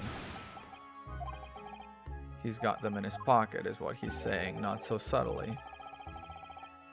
1,000 guineas for your troubles, fella. Ah, be whist, you're a humble people, are you, from the east? Well, if you insist. Have this, still and all. You deserve a reward. Bailiff. Everything is ready, sir, if you'd like to follow me into the courtroom. Ready? 'Tis sooner than I was led to believe. I must be making tracks now. Time for the inspection. Going to examine the omnibus again, so I'm told. Could I be present for it?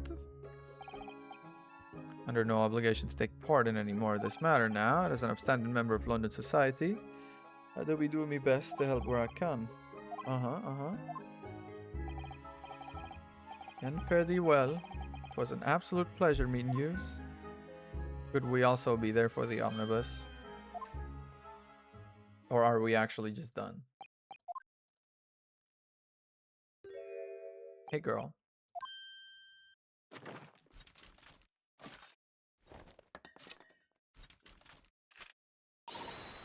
Don't move. Would you mind putting that thing down?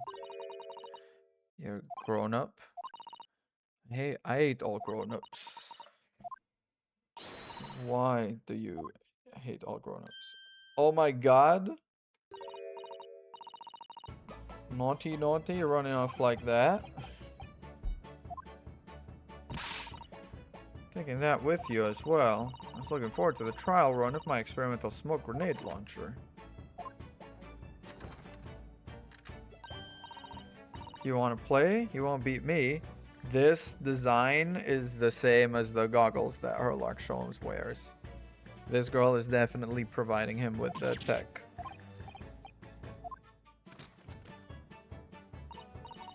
Oh, good day to you. I'm, well, the inventor, I suppose, of that machine. Oh, smoke grenades are so dull. White, white, more white.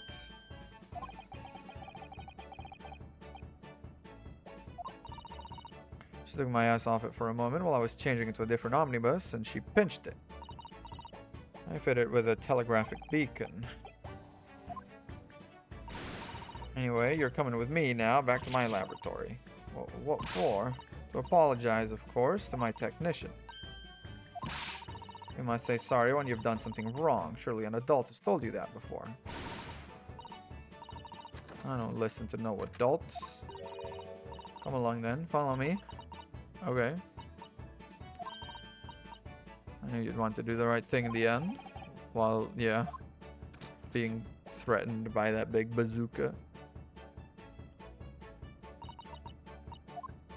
Bye-bye. So sorry for all the fuss. Okay. Definitely Herlock Sholmes related. Where to? I haven't had the time to find a place to stay. All our traveling cases are still with the bailiff. Exactly. I have a plan. If the worst comes to worst, I've heard of a lovely park. The Gilded. Okay. Our youthfulness will see us through. Girl, we are going to freeze to death. Did you see that coach driver?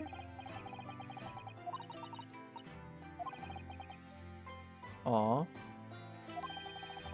1,000 guineas would have paid for a lovely warm room or mansion, yeah. Well, he did throw us like 5 or 6 guineas over the course of the day. There were more trying times ahead, just as the Reaper of the Bailey had warned. The case, so we're still gonna be on this case? Ooh, video. What's going on? Get the fire brigade! Water! Bring water, quick! What the? How did this happen?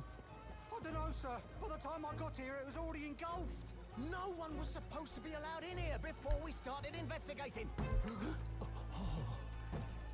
There's someone in there? Oh no. No. Oh, good God. There's someone in there.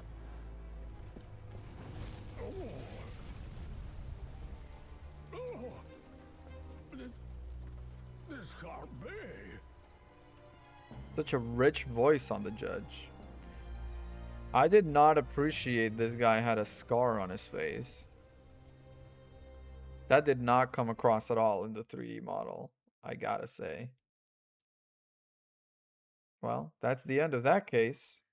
It was kind of a short and sweet case, and it was honestly pretty good. And I got an achievement on the top left of my screen instead of the bottom right for some reason. That was a little weird. All right. And so we dropped the save, and at the very ripe time of 12:30 a.m., I am going to go ahead and call it here for today, but stick around for the raid to